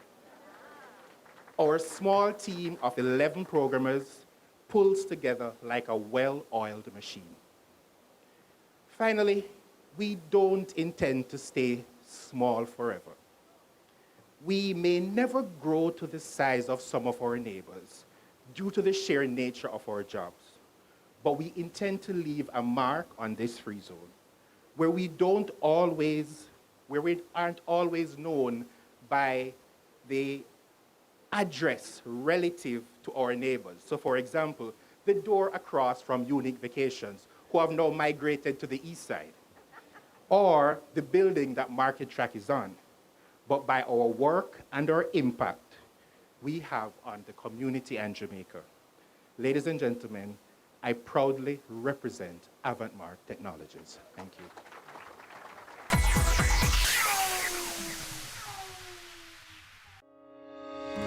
Dodge & Global Marketing Strategy Consulting.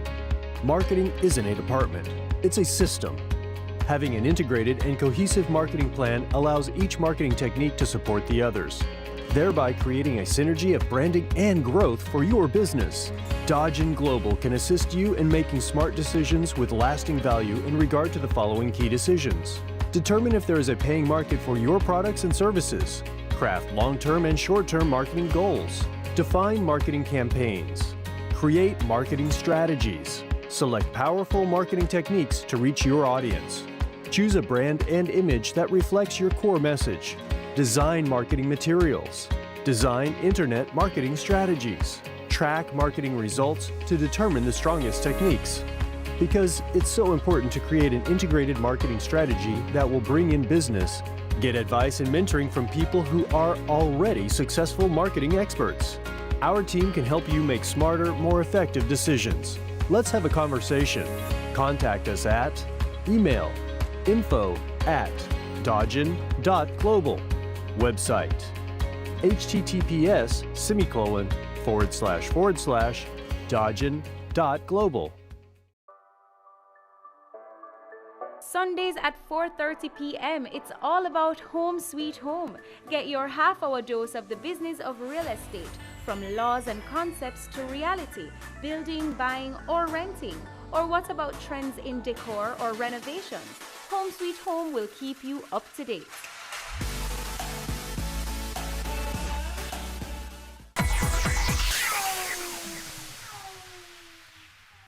The government of Jamaica has 4 main lines of effort that lead into one main objective. And these are the sound fiscal management and financial management of the public's affairs. The second is to create and support the conditions for private sector-led growth. The third is to create meaningful employment for all Jamaicans, but the broader picture is to ensure that all Jamaicans are involved in work. The fourth is to ensure the security and safety and peace of communities and households within Jamaica. And all of these lead into the ultimate objective of securing Jamaica's economic independence. I believe that if you assess the performance of the government on its lines of effort, you will come to the conclusion that the government can report significant success. For example, there is no question that the government has achieved major success in ensuring the fiscal certainty of our economy. The debt has been reduced from 141% of GDP to this year we will be just below 100% of GDP. And that is the ultimate index. But there are other things that we should measure fiscal performance on.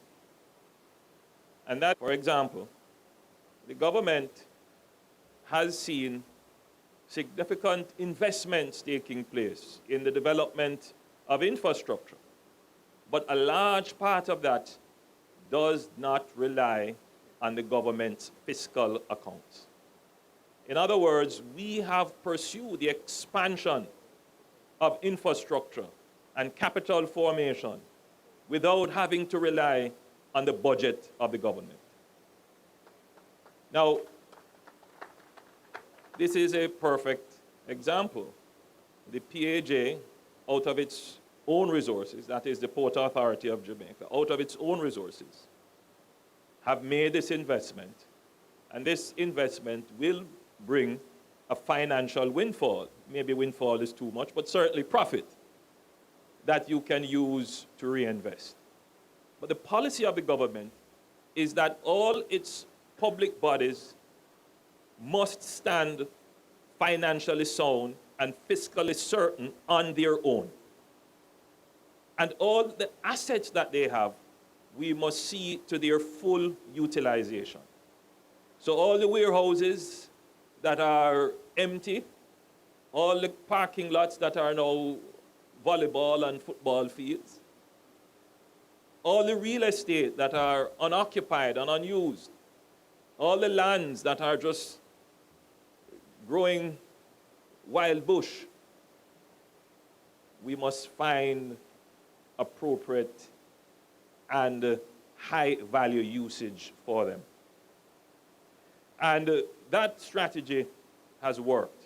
And I want to commend the Port Authority of Jamaica in being at the lead in fulfilling that strategy, in ensuring that our port facilities are being developed, in ensuring that our BPO facilities, those that exist and the new ones that are being developed. And whilst this facility may be the most modern in the Port Authority's portfolio of BPO facilities, I happen to know that the work in Portmore, the Portmore, what is it called? In Informatics Park, the PIP, that will be an ultra-modern facility and will probably eclipse what is being done here. In as much as we are pushing forward to see the development of the infrastructure and supporting capital formation without call on the government budget. I mean, the government has to have some involvement, but where these things are commercial in nature, we believe that it should be the private sector or corporately operated public agencies that do them. But the government must also look at the landscape and look to the horizon, because I've often said that, you know, the ship of state is almost like a submarine. It's under sea. It doesn't always see the big picture or the horizon, and so it has to have a periscope that looks up above the water and can see what is to come. Governments have to analyze future risks. So we're making investments now, but one thing of which we are certain is that conditions will change. They can change for the better, or they can change for the worst. One thing we must ensure is that whatever the change that occurs, Jamaica is in a position to survive and be resilient. That is, be able to recover very quickly from adverse change or take advantage of opportunities that present themselves. And so the government must always be forward-looking. And in that forward-looking stance, the government must say, what are the risks that are on the horizon for our fiscal certainty? What are the risks that could cause the government to have to, for example, put on more taxes on people? What are the risks, for example, that could cause the government to incur more debt? And from now, try to avoid those risks.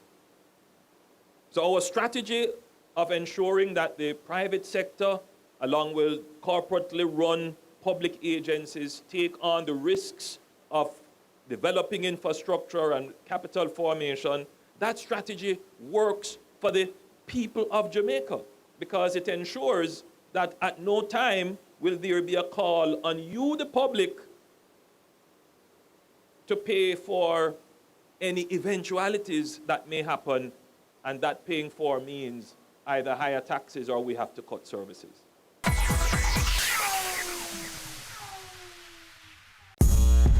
A started out selling out of the trunk of my car. If everybody think the same way, everybody going in the same line. Being an entrepreneur takes everything that you've got. Weekends? What's weekends? We work on a weekend. There are real opportunities everywhere you look, but you have to have the passion. If I do my part well, then everything is okay. We believed in ourselves and our families believed in us. Being convinced of this great opportunity, why we are all here doing what we're doing now. Hi, it's Novia MacDonald-White, Senior Associate Editor at the Jamaica Observer. And guess what? You are watching Business Access Television.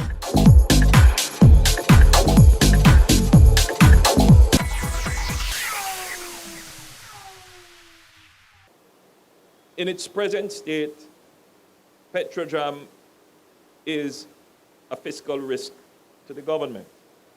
The truth is that after the JPS ceases to be its major customer by virtue of a decision that the government made to diversify its fuel mix to include LNG, which is a more stable fuel in terms of its commodity pricing, and probably better in the long run for Jamaica, and a more efficient fuel from an environmental perspective.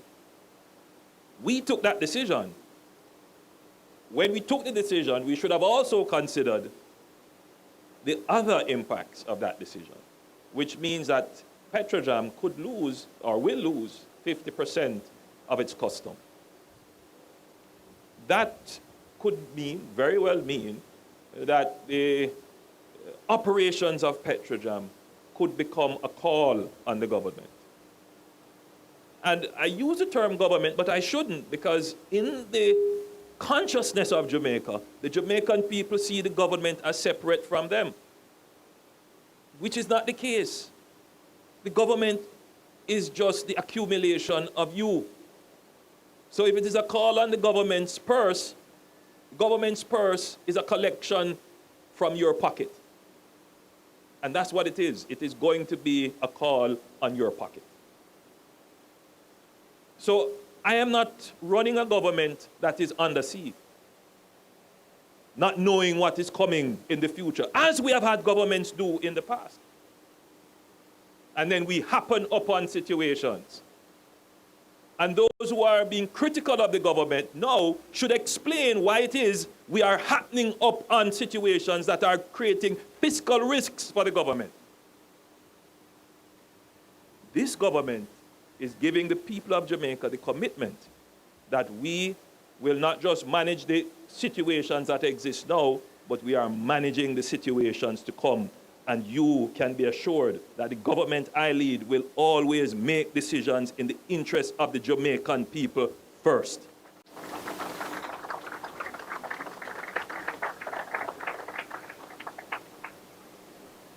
So you may be wondering, what's the connection? But I hope you see that the strategy of the government in doing all of this is about this line of effort in ensuring that Jamaica's government, meaning the collection of your pockets, is fiscally sound. On the line of effort of creating employment, that the government has done exceptionally well. 1.3 million Jamaicans are employed. That's the highest number since the recorded history of the statistic. Now, that's a commitment we made, and we intend to continue to push for greater employment because I believe we can reach full employment, and we are not far away from it. We recognize that training and education is a constraint on our growth and employment prospects. Kind of ironic, isn't it? But it is the truth. Our education system, its output, our socialization coming from our households, are all impacting on the rate at which we increase our employment. I have here today, of course, the chairman of HEART, Mr. Edward Gabidon. And he knows that I have been breathing down the neck of HEART to put in place an effective strategy of training persons for the BPO industry. I know that they have an effort underway, and it has made an impact. But I'm always concerned when I hear of situations that a BPO enterprise opened just a few doors down, and then the BPO enterprise that was always in existence would come to work on a Monday morning, and half its staff is gone over to the next BPO.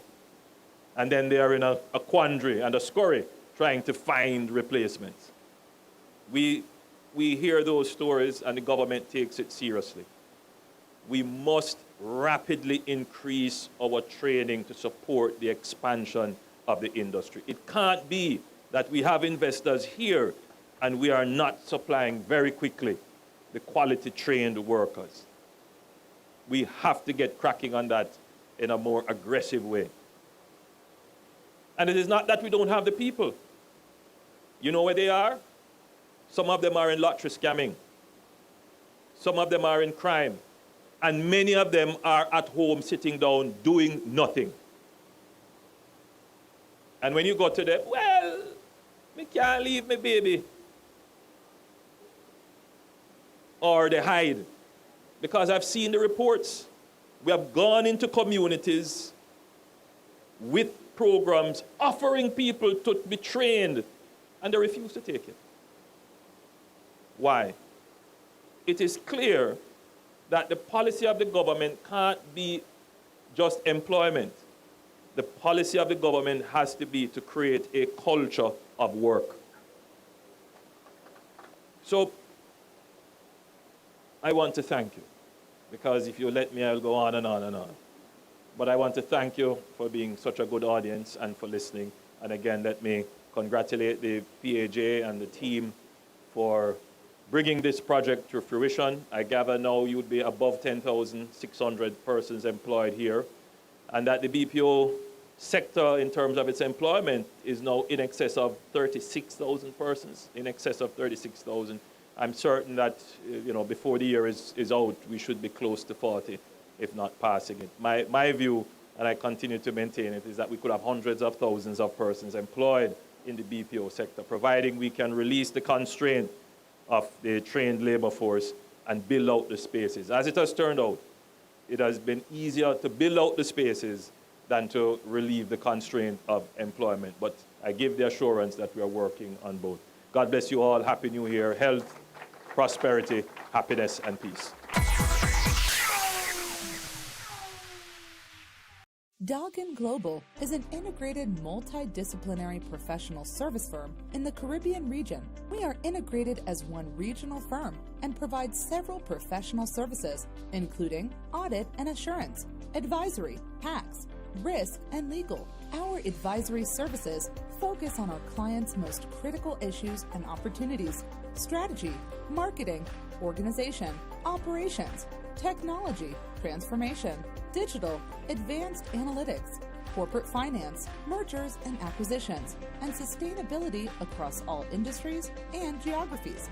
Growing your business through mergers and acquisition, raising finance, or looking to join public markets requires specialist advice.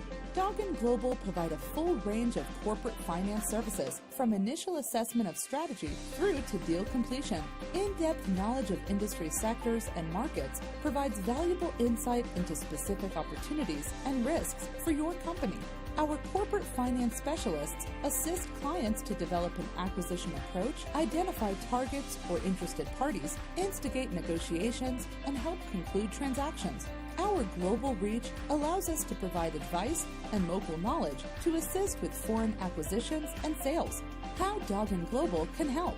If you're looking to sell your business or plan an exit strategy, Doggin Global can help you with initial preparation, valuation, and marketing to potential investors, negotiation through to tax minimization and investment planning. Doggin Global corporate finance includes business valuations, raising finance, financial restructuring, negotiations and vendor protections, IPOs or flotation, management buyouts or ins, key management incentive schemes, succession planning and development, preparing businesses for sale, exit strategies, contact information, website www.doggin.global, email info@doggin.global, Caribbean headquarters, Doggin Global, Doggin Towers, 4749 Trinidad Terrace, Kingston 5, Jamaica. Telephone 876-929-2518, 876-926-5210,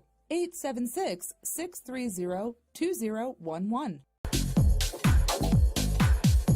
My name is Levon Flynn, and you're watching Business Access TV.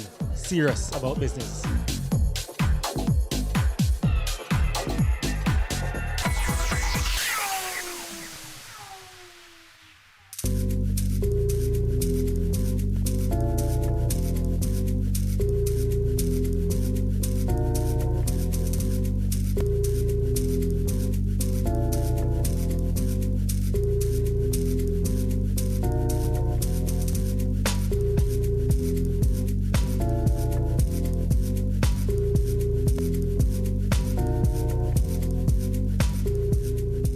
This new building brings new opportunity to Montego Bay as a city of which we are in the Caribbean, and we are the fastest developing city in the Caribbean.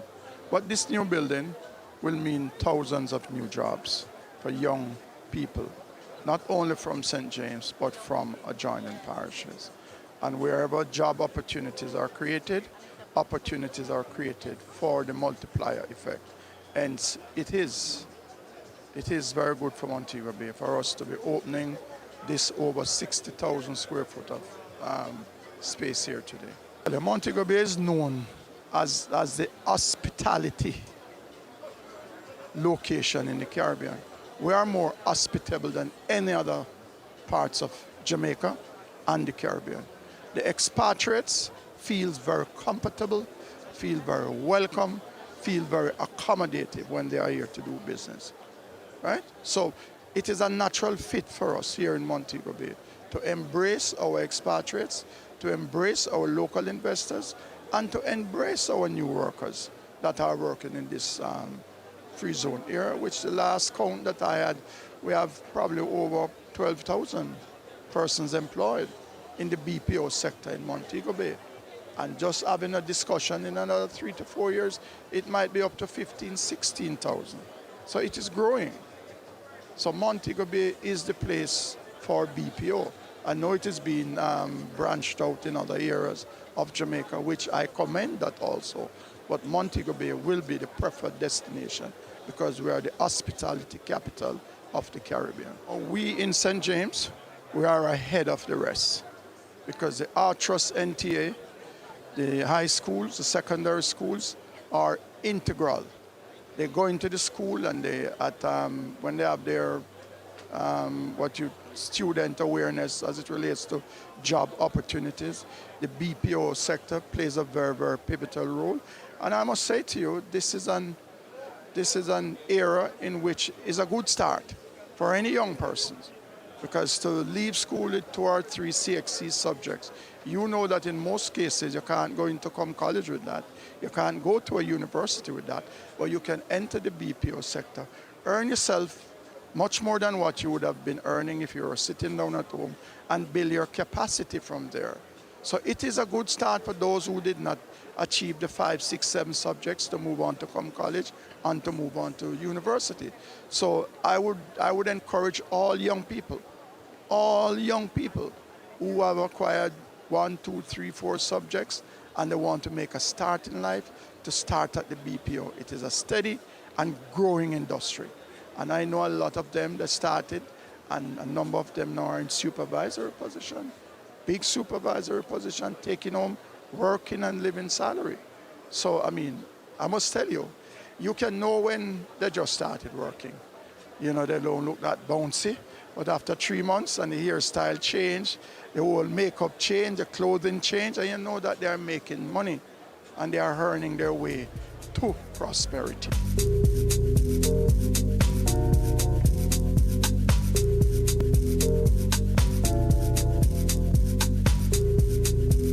As an iconic building, it demonstrates that we are committed to a world-class type of facility for the services that are offered here. We're also keen on moving upscale from just the normal call center type operations to more knowledge-based operations. And we believe that those jobs will be even more attractive to the graduates from our university system, as well as those that you asked about, which are those who want to work and study. Students in some of these areas, the areas that I've spoken about, law, finance, medicine, and so on, will want to have jobs that relate to the things that they're studying. And the opportunity then to be working here and going to the Western Jamaica campus or the other campuses in the region would be very attractive for them. The manager of the facility, Gloria Henry, is already has collaborations with the community center here. So there are a number of students who are workers here, employees here in the center, but who are pursuing degrees and other programs at the community center. So there's quite a symbiotic relationship between the university system and what we have here, going here at the Montego Bay Free Zone. BPO is excellent for Montego Bay. Gives a lot of employment, has a lot of people, and is expanding very rapidly. And it will be a big future for the town. And with the bypass road coming next year, makes a huge difference to Montego Bay.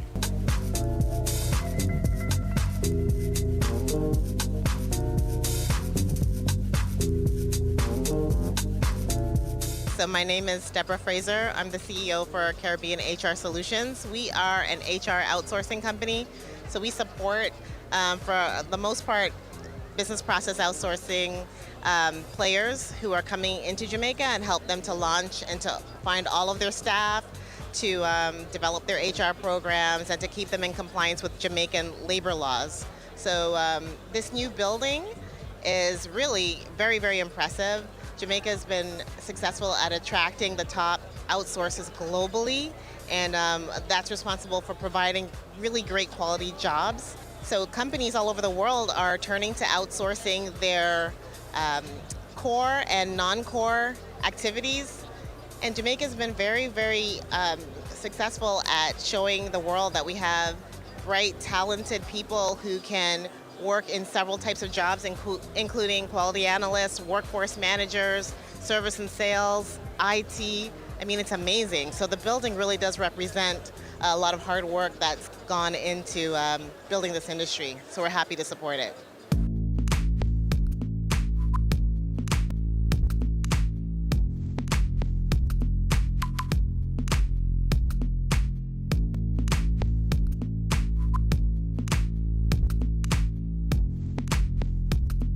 The opening of this new building is significant. It means growth, it means development for our country, it means providing more jobs for our people. So I think this is a great move and a move in the right direction for us here in Montego Bay and by extension Jamaica.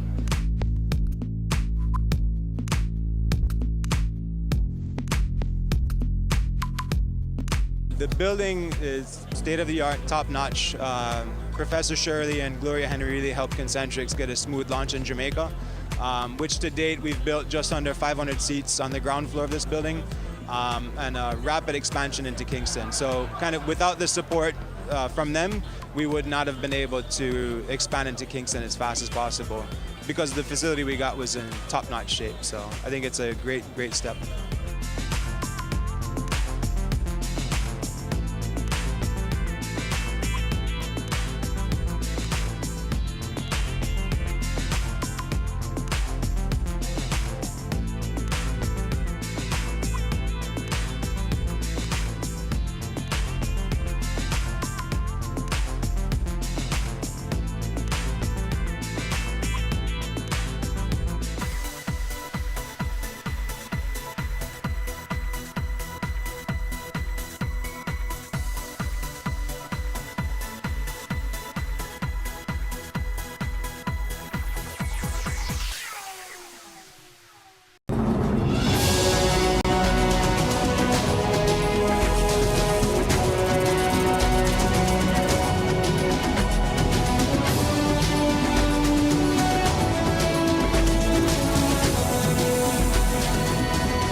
weekly dose of information on nutrition, wellness, and fitness. Discover ways to nurture your mind, body, and spirit.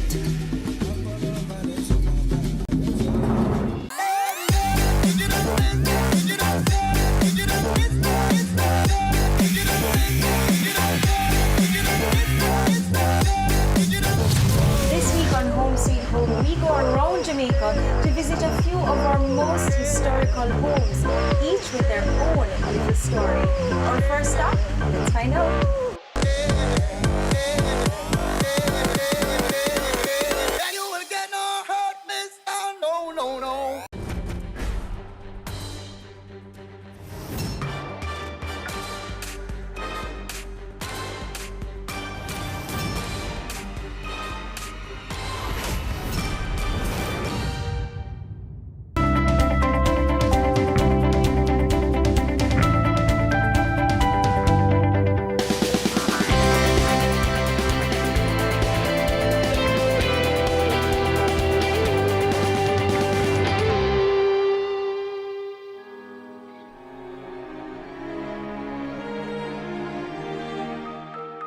I'm Melissa Brown, Director of Cockpit Country Adventure Tours.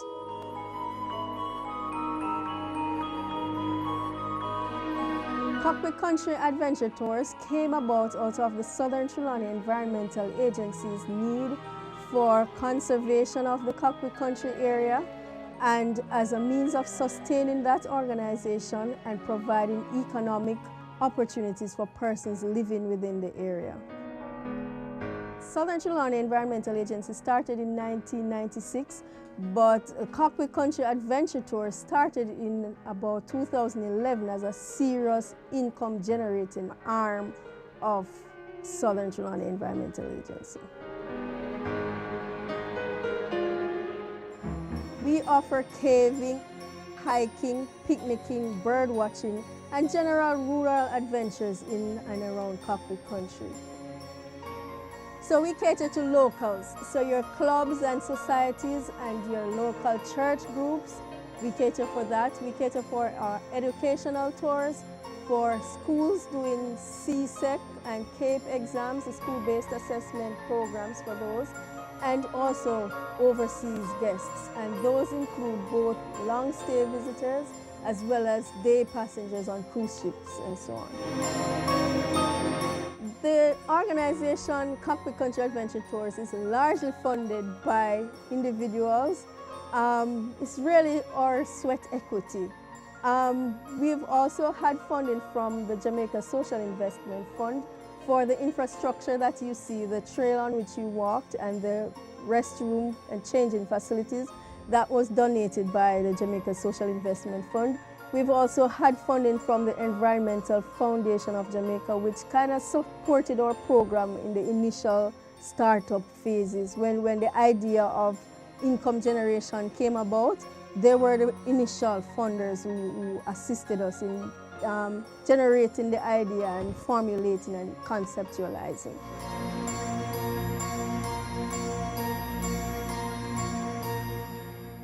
The money initially went into establishing the groundwork, doing the feasibility, getting the community mobilized, getting individuals in the mindset of a business, changing the whole orientation of the organization. So there was never any real capital injection in the form of cash. We mostly were supported by donor agencies who are more inclined to, doing like the infrastructure, like I said with JC, just doing programs related to the organization. So we did a lot of awareness.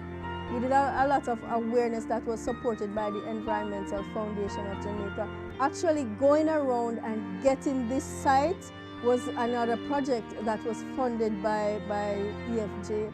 So we went all around Cockpit Country, we visited locations, and this one came out to be our most sought after. Having promoted it for a while, it became our most sought after attraction.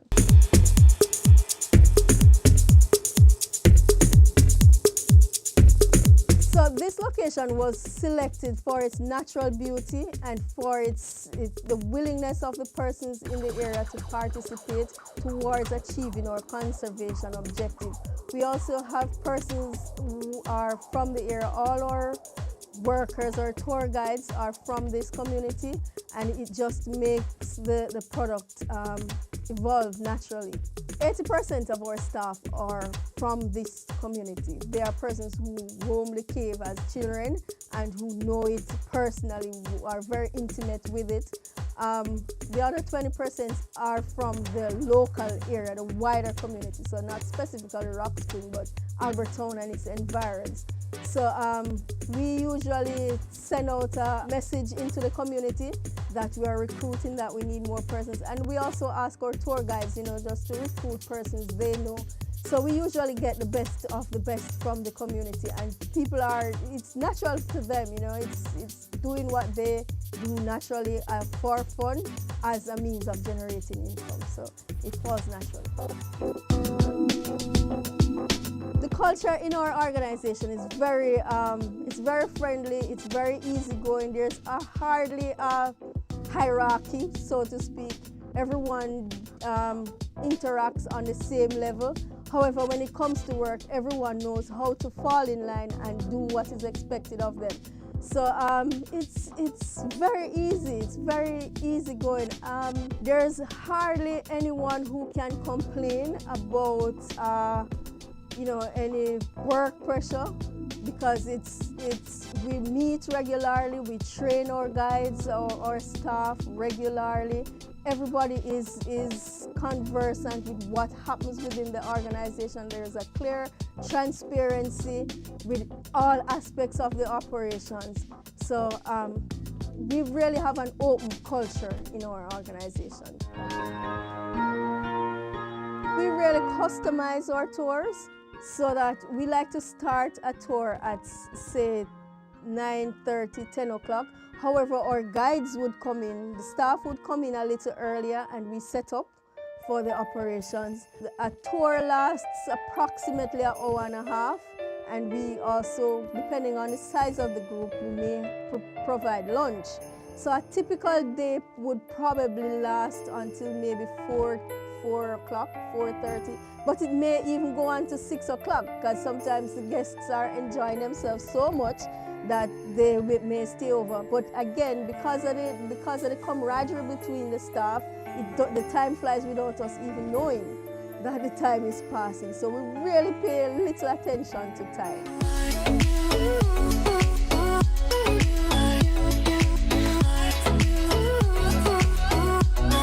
Being an entrepreneur is an interesting thing.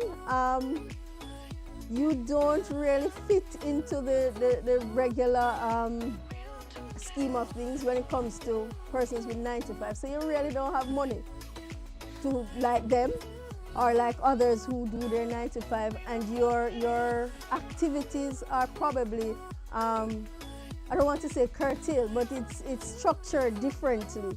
So you may be called upon to do something outside of a time when a regular 9 to 5 person would be called. And also because our operation is virtual too, so we're always at work.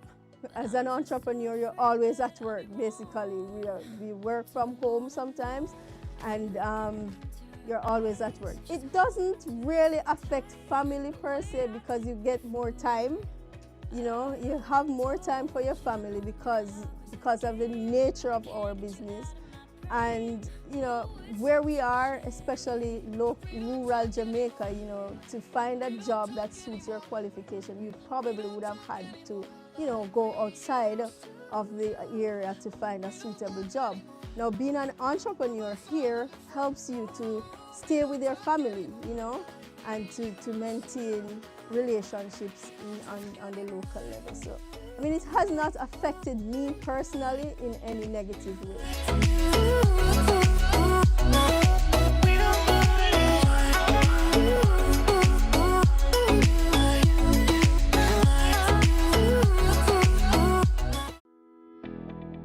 Accounting services, Providing financial information to our clients in a timely and accurate manner is a commitment that we feel cannot be compromised. Meaningful, well-organized financial records ensure that your business operations will run more effectively on a daily basis. Dodgen Global provides a full range of cost-effective accounting services, including the following: general ledger and financial statement preparation, bookkeeping, monthly, quarterly, annually, accounting system set up for new businesses, compilation of financial statements, audits and reviews. For more information and to discuss your requirements with one of our experts, please contact us today. Email info@dodgen.global. Website https://dodgen.global. Dodgen Global offers a CPA scholarship program to team members who join our team. A career in accountancy at Dodgen Global is a great choice and can offer you excellent job prospects. We believe that an accounting education is the greatest gift you can give yourself or anyone else. Few gifts make as significant an impact as the gift of an accountancy education with a job. It's a contribution that lasts a lifetime in the form of learning, opportunity, and success. Join our team and get the opportunity to be part of our CPA scholarship program. This scholarships awards program will be administered by the HR department of Dodgen Global. Requirement: first degree in accounting. Employed at Dodgen Global. Willing to pursue the CPA examination. Here's how to apply. Submit application to Staff Accountant, Dodgen Global. Email sa@dodgen.com.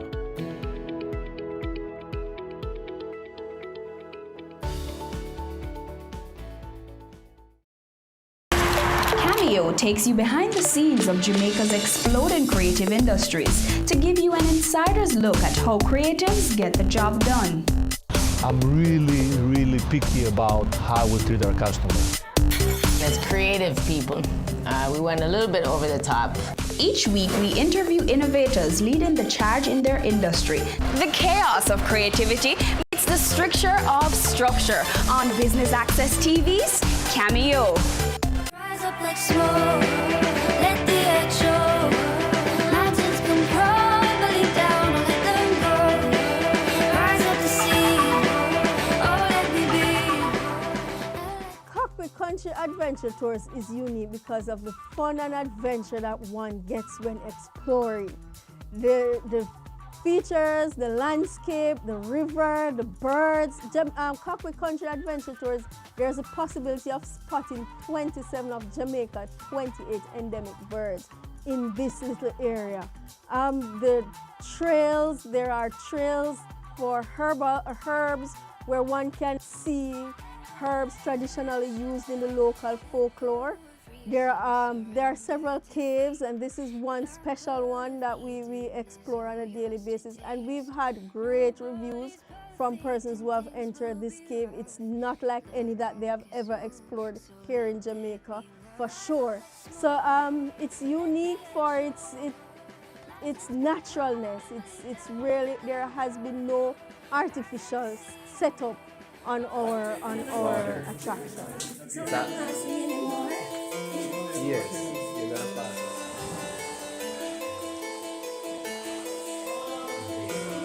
New ideas are generated in many ways. We usually have a sit down with our staff and our board, and ideas are generated from there. We also go around Cockpit Country seeking new adventures. So we go to communities and ask them to tell us about what is exciting in their community. And we go there and visit and you know, to get new attractions. Our customer base, we have traditionally operated from persons who call in to us. In recent times, we have learned of new strategies on how to reach out to our customers. So now we physically take up our cell phones and we call up where we know our target audience would be.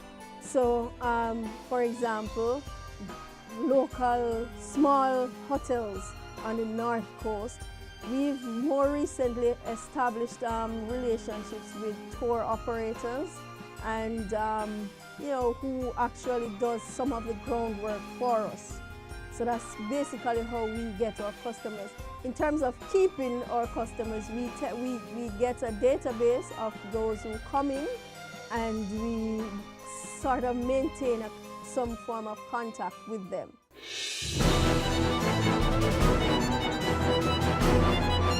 One of our major challenges has been the visibility, getting into the marketplace, getting known where it matters. And to address that, we've established relationships with tour operators. We have established a Facebook and other social media pages on which we try to promote ourselves. And we do a lot of promotions otherwise just to get ourselves out there. One major failure that we've encountered is placing a lot of emphasis on one particular opportunity and not, looking elsewhere, not fully understanding what is expected in the market and what is expected to achieve in our objectives. We've somewhat opened up to more ideas and to be more critical and more analytical in how we approach advice and how we approach, opportunities.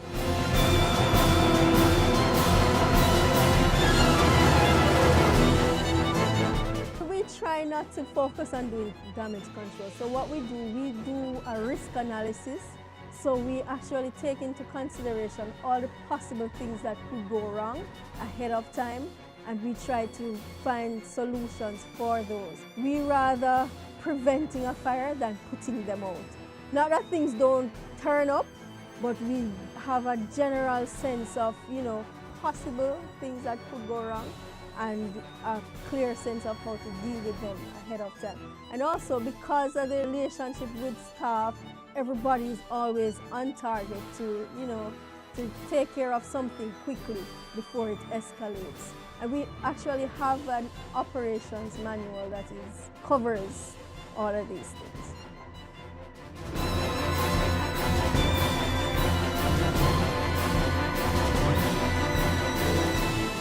We've always done a 5-year strategic plan, and in more recent times we have fine-tune that, and it's how we work towards our long, medium, and short-term goals.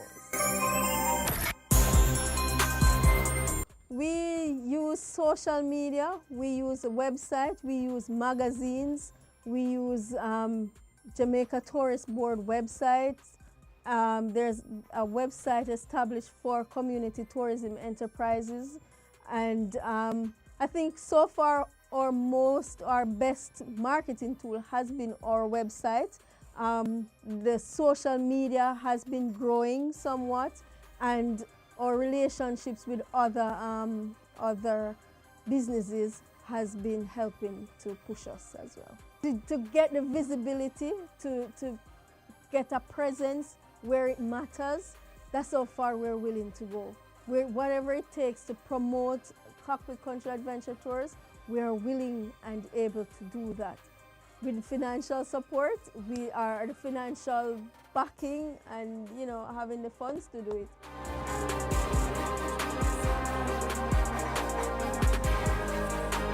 I think it takes a lot of stick-to-itiveness, just being consistent and persistent in whatever you're doing.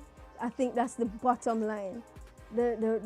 Sometimes you may feel like you're on the wrong course, and you may feel like there's greater possibilities elsewhere, but I think really being consistent and sticking to what your objectives are is the main and probably the only way of achieving.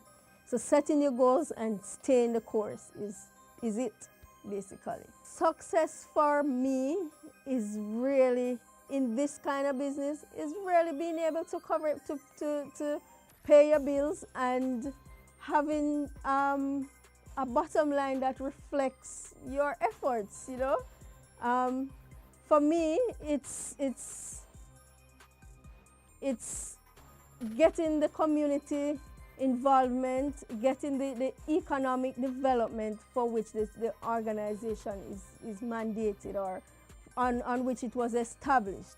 Achieving community development, economic development, conservation of the area, and generating enough funds for persons in the area and for the organization. If we cover all those 4 things, then we definitely are successful.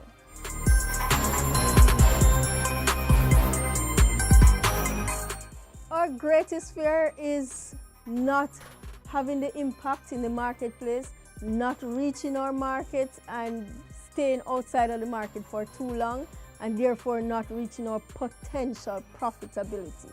That's my greatest fear. We're doing what we can in terms of ability. That's my greatest,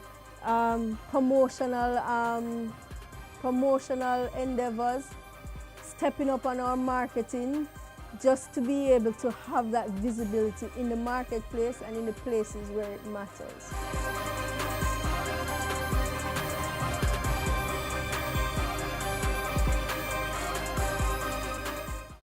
Take the guesswork out of improving your IT infrastructure. The field of IT changes so quickly that it can be hard to plan a strategy while keeping up with technological advancements. Yet, without a strategic roadmap built on data-driven insights, your staff can be overworked, spending excessive time putting out technical fires instead of focusing on strategic tasks that fulfill core business needs. Our IT consulting services are the first step towards transforming your enterprise IT and improving your business efficiency. Our experts have the industry experience and best-in-class tools to methodically assess your entire support operation. We look at your IT support services holistically, identifying improvement areas that will have the greatest impact on employee productivity, service levels, and customer satisfaction. Need help improving your infrastructure uptime? Contact us to discuss a solution that will provide you greater productivity and efficiency. Email info@dodgen.global.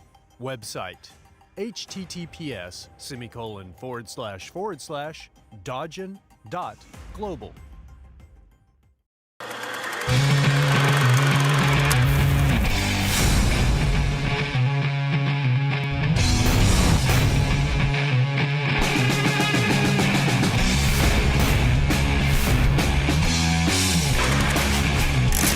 Have grown from 20 million US to now having 800 million US dollars.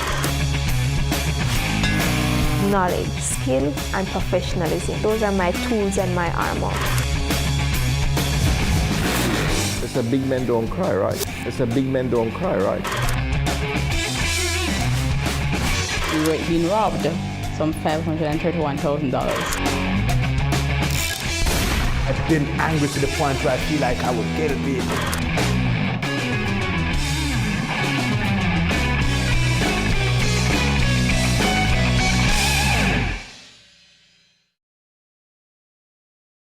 Your business matters. Business Access TV offers you the most innovative and effective advertising solution for your business, specializing in B2B sales, cost-effective solutions, the customers you want, the repetition you need. No matter the size and nature of your company, your business matters. Call us at 876-291-6233 or 876-376-4225. Email sales@batvja.com.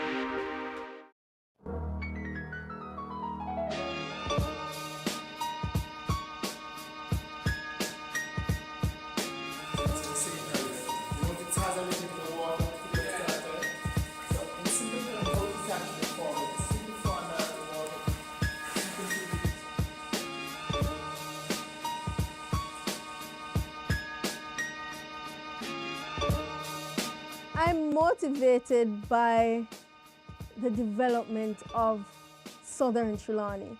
I'm from this area, and the possibility of seeing Albertown area, Rock Spring being a major tourist destination motivates me daily. to see people coming here like they would to other attractions on the North Coast is my motivation. One of my greatest inspirations is seeing a satisfied guest who comes out and is so stunned by what he has experienced that he would say something like, there's no word to describe what just happened. Another inspiration is students, persons who come as students who return with students. So when they become teachers, they themselves come back with students because they were so inspired by what they experienced. That too is another inspiration. My favorite aspect of being an entrepreneur is the freedom to enjoy this natural beauty on any given day in any setting. It's the opportunity to, decide what happens with my time, decide what happens in terms of an outcome. In the end, if I'm broke or I'm rich, it's because of my own choosing and not because I sat at a desk all my days and wasted all my time. It's the ability to be creative in what I do and how I do it. I would attribute my success mostly to my ability to stay the course, to remain consistent, to persist. My most satisfying moment in business is really getting paid. Having done all the work and coming to the point where at the end of the month I can say I actually get a salary rather than a stipend, a little support during, throughout. So getting to the stage where I get a paycheck with my name on it has been my most satisfying experience. My hobbies, what I like to do when I'm out of work is play Scrabble. I also enjoy playing Chinese checkers and other outdoor activities. So hiking is one of them, although it's part of work. I love bird watching, so I also do that from wherever I am. I'm happy every day. I probably say what makes me sad. I'm always happy. There's nothing to define what makes me happy. Just being alive, just being able to see nature, just being able to see the birds flying. Cockpit Country Adventure Tours would like to expand, to add new attractions to our repertoire, to have more guests coming in. We really want to get to the place where we are seeing at least 100 guests coming in on a monthly basis. And that's really, really, really moderate, a really moderate figure. But if we get there, we'll be rolling in happiness. So to your left, stand up.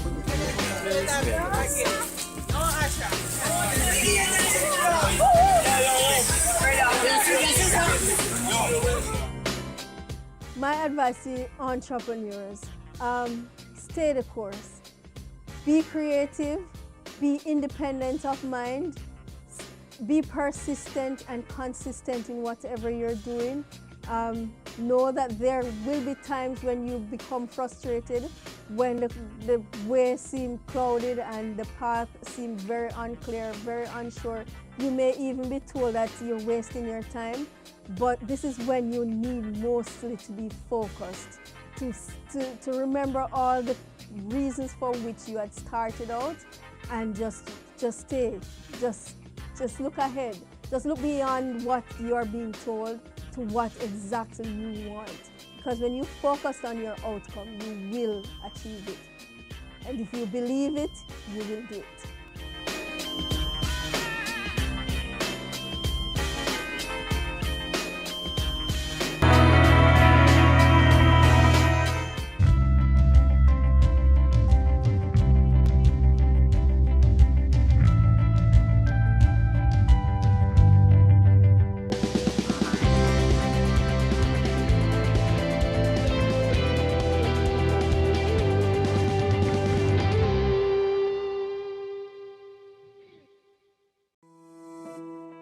Business Advisory.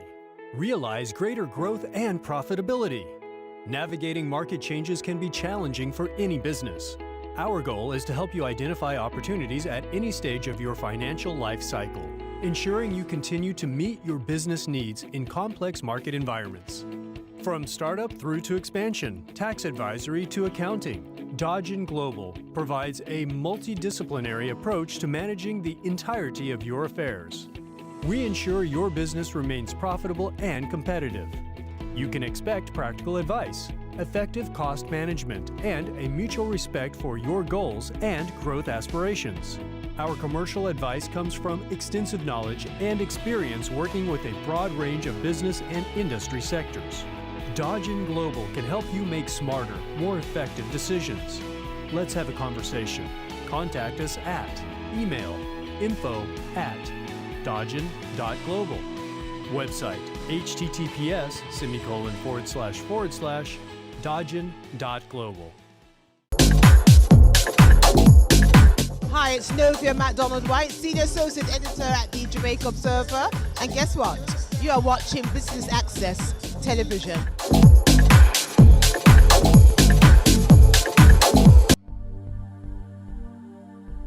The need to meet the demand for housing has opened the doors for many more private developers.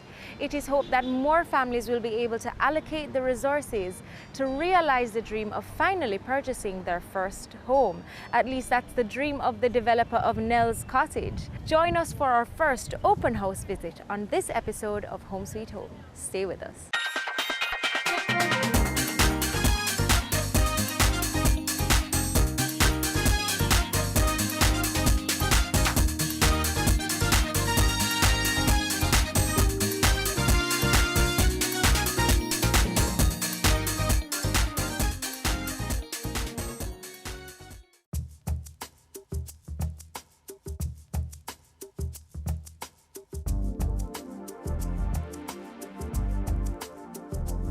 We are now here with developer Mr. Baron Stewart, owner of Stewart's Hardware. Thanks for joining us, Mr. Stewart. My pleasure. Now you're going to be talking to us about the development of Nell's Cottage, and I have quite a few questions about it. So firstly, how did the concept come about and why did you choose Clarendon? Well, I'm in the hardware business for many years, maybe over 40 years. And I've always had businesses with buildings. I build for people, and I have seen the needs of the Clarendon community. We need buildings, we need housing, we need affordable housing. And I chose to develop a property, and it will be the start of many development properties that I intend to carry out. I am the main investor, and it's a family affair, so members of my family are all part of this development. The Clarendon area, it is not known for apartments. The population is not as large as the urban areas in Kingston and Montego Bay. And I don't think the apartments do as well as they do here. And when is the project supposed to be completed? Well, we anticipate that this project should be finished by next year. It should be finished by as early as next year, third quarter of next year. What would you say is left to be done? We are in the implementation stage. And we have the model house, and we have most of the infrastructural work done. And we hope that we'll be able to complete this in record time, sometime next year. Normally it takes less than 6 weeks to complete a house.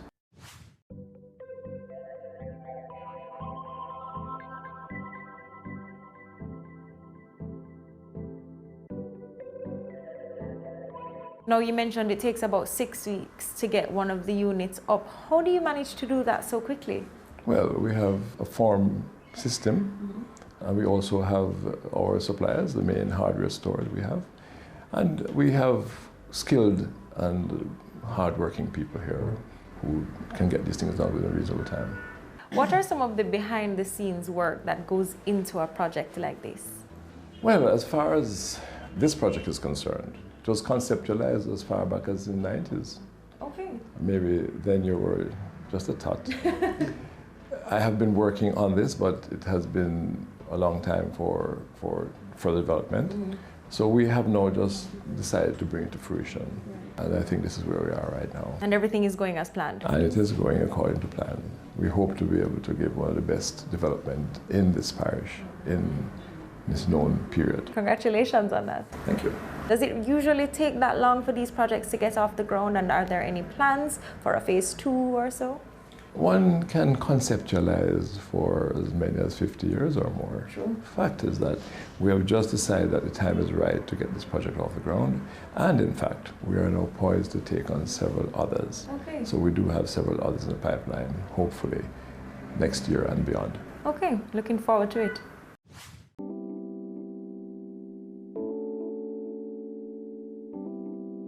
Earlier this year, there were some talks about NHT leaving housing to the private sector. What are your thoughts on that? I think we do a better job in the private sector in building houses. Right. And of course, we can always partner with NHT. We have a public-private partnership that is being mooted by the government, and it is something that I think we could capitalize on. We're in fact hoping that we can participate in that in a big way.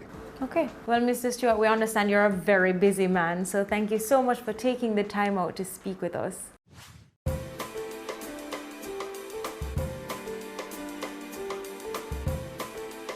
I am now joined by Tyrone Graham, the project manager for Nels Cottage. Welcome, Tyrone. Thank you.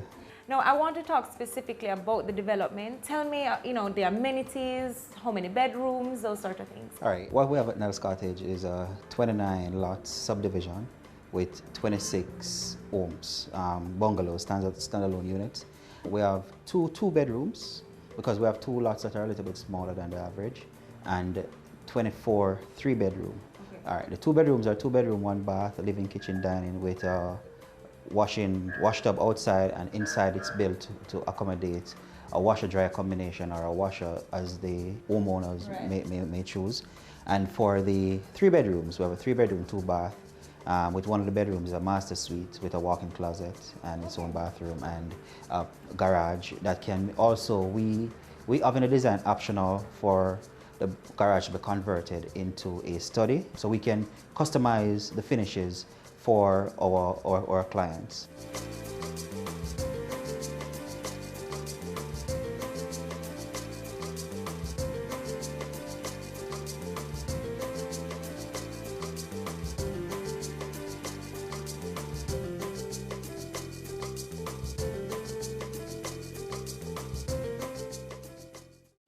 Even though our parent company is Stewart's Hardware, we are not in the furnishing furniture business.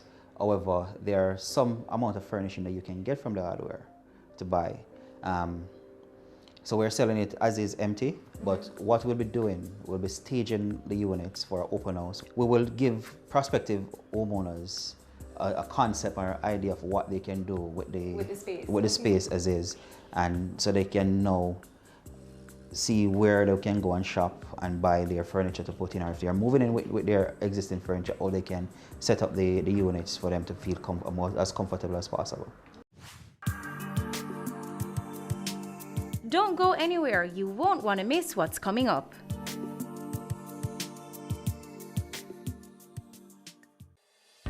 Cash flow and budgeting analysis. A business can be profitable and still run into trouble due to cash flow issues. We can forecast and evaluate your company's financial condition, estimate financing requirements, and track cash flow sources and uses. For more information and to discuss your requirements with one of our experts, please contact us today. Email info@dodgen.global. Website https://dodgen.global.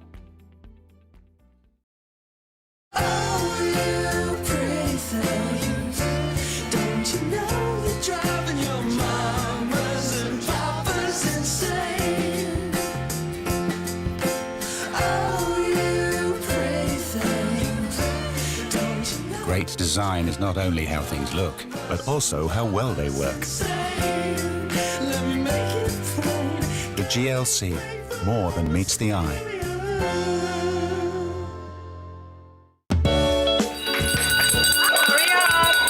Creating change, building a future,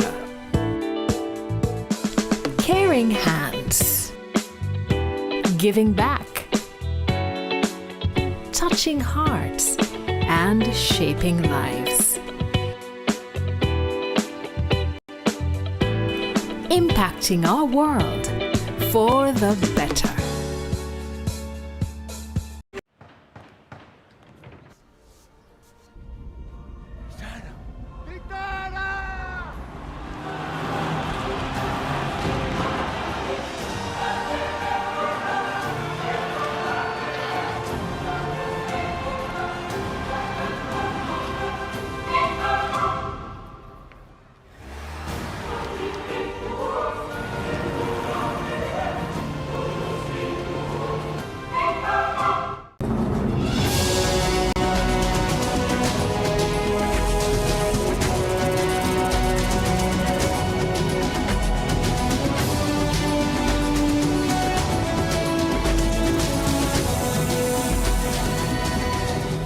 The Good Life, your weekly dose of information on nutrition, wellness, and fitness. Discover ways to nurture your mind, body, and spirit.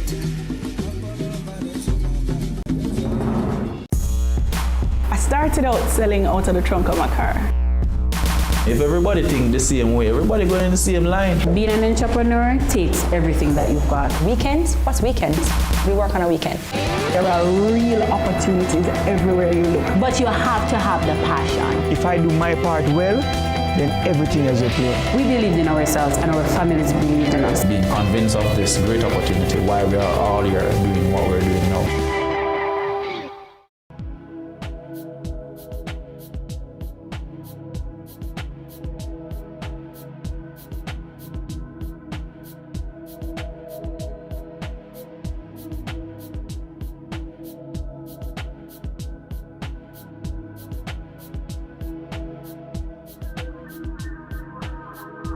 The unit is very nice based on the space and the accessories that you'll get in it. So based on the kitchen area, it's nice and spacious. Based on my family size, I'd prefer to go into a 2-bedroom. And the price of the 2-bedroom is very convenient based on the size as well. In terms of the room size, they're large. And the bathroom spaces, the bathrooms are very large too, so you can do much with them.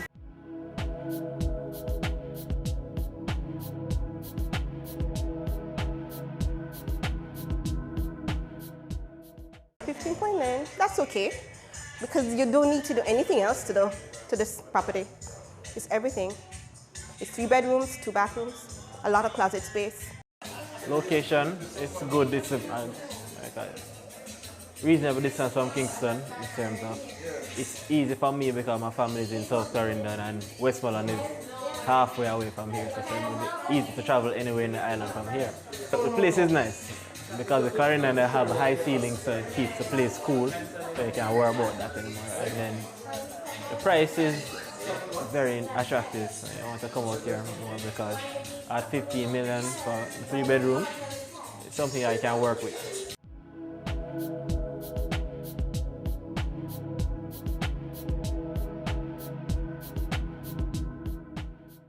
My perspective of the place would be, it's nice to live, it's comfortable, I feel at home.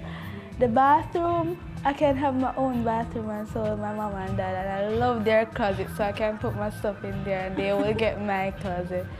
I love it, I just love it. So tell us about some of the other amenities of the community.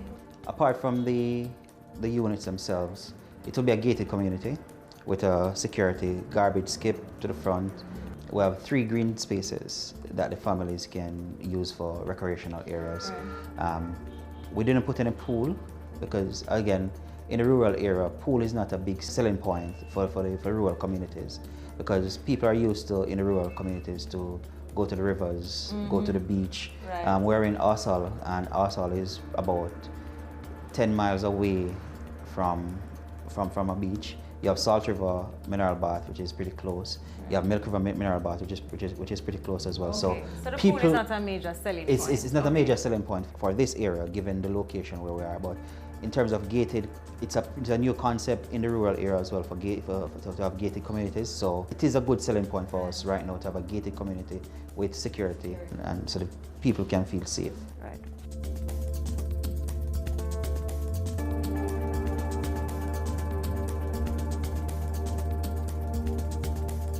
Now, are these classified as low budget or middle income homes? We're looking middle income with NHT new dispensation of $5.5 million for new build construction. Our price in consideration for that, because the 2 bedrooms are going for 13.5 and the 3 bedrooms are going for 15.9 starting. And the land sizes, they're pretty much very big spaces. When we go there, you'll see what we have on offer. We start from about 6,000 square foot up to about 8,000 square foot in size, which is pretty huge for a development. But we're in the rural area, not in the urban. Right. So the families in the rural areas are used to having a huge, large yard space so kids can play and put in their own amenities. So we took that into consideration along with the regulatory bodies of the parish, which is the Clarendon Parish Council, in what land size we can really put on offer. Our target group is really returning residents, teachers, police, people of middle. So you want to select your group really, because it's just a small development. You want everybody to be living there as a family, because it's only 26 units.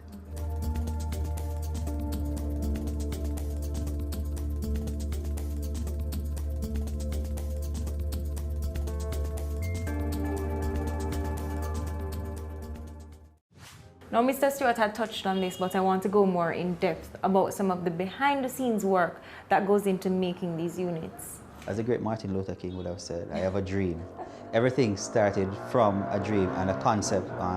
Mr. Stewart had, as he touched on in his part of the interview, that it's a concept that he had from in the 90s, early 90s. He has went ahead and gotten the subdivision approval, which is critical for us to move forward in development like this, from 1995. However, nothing was done in terms of the construction and the development. It was just there. And then to move it from that stage with that approval, then we'll have to get our engineers, our architects, project managers, our quantity surveyors to prepare all the necessary documentation,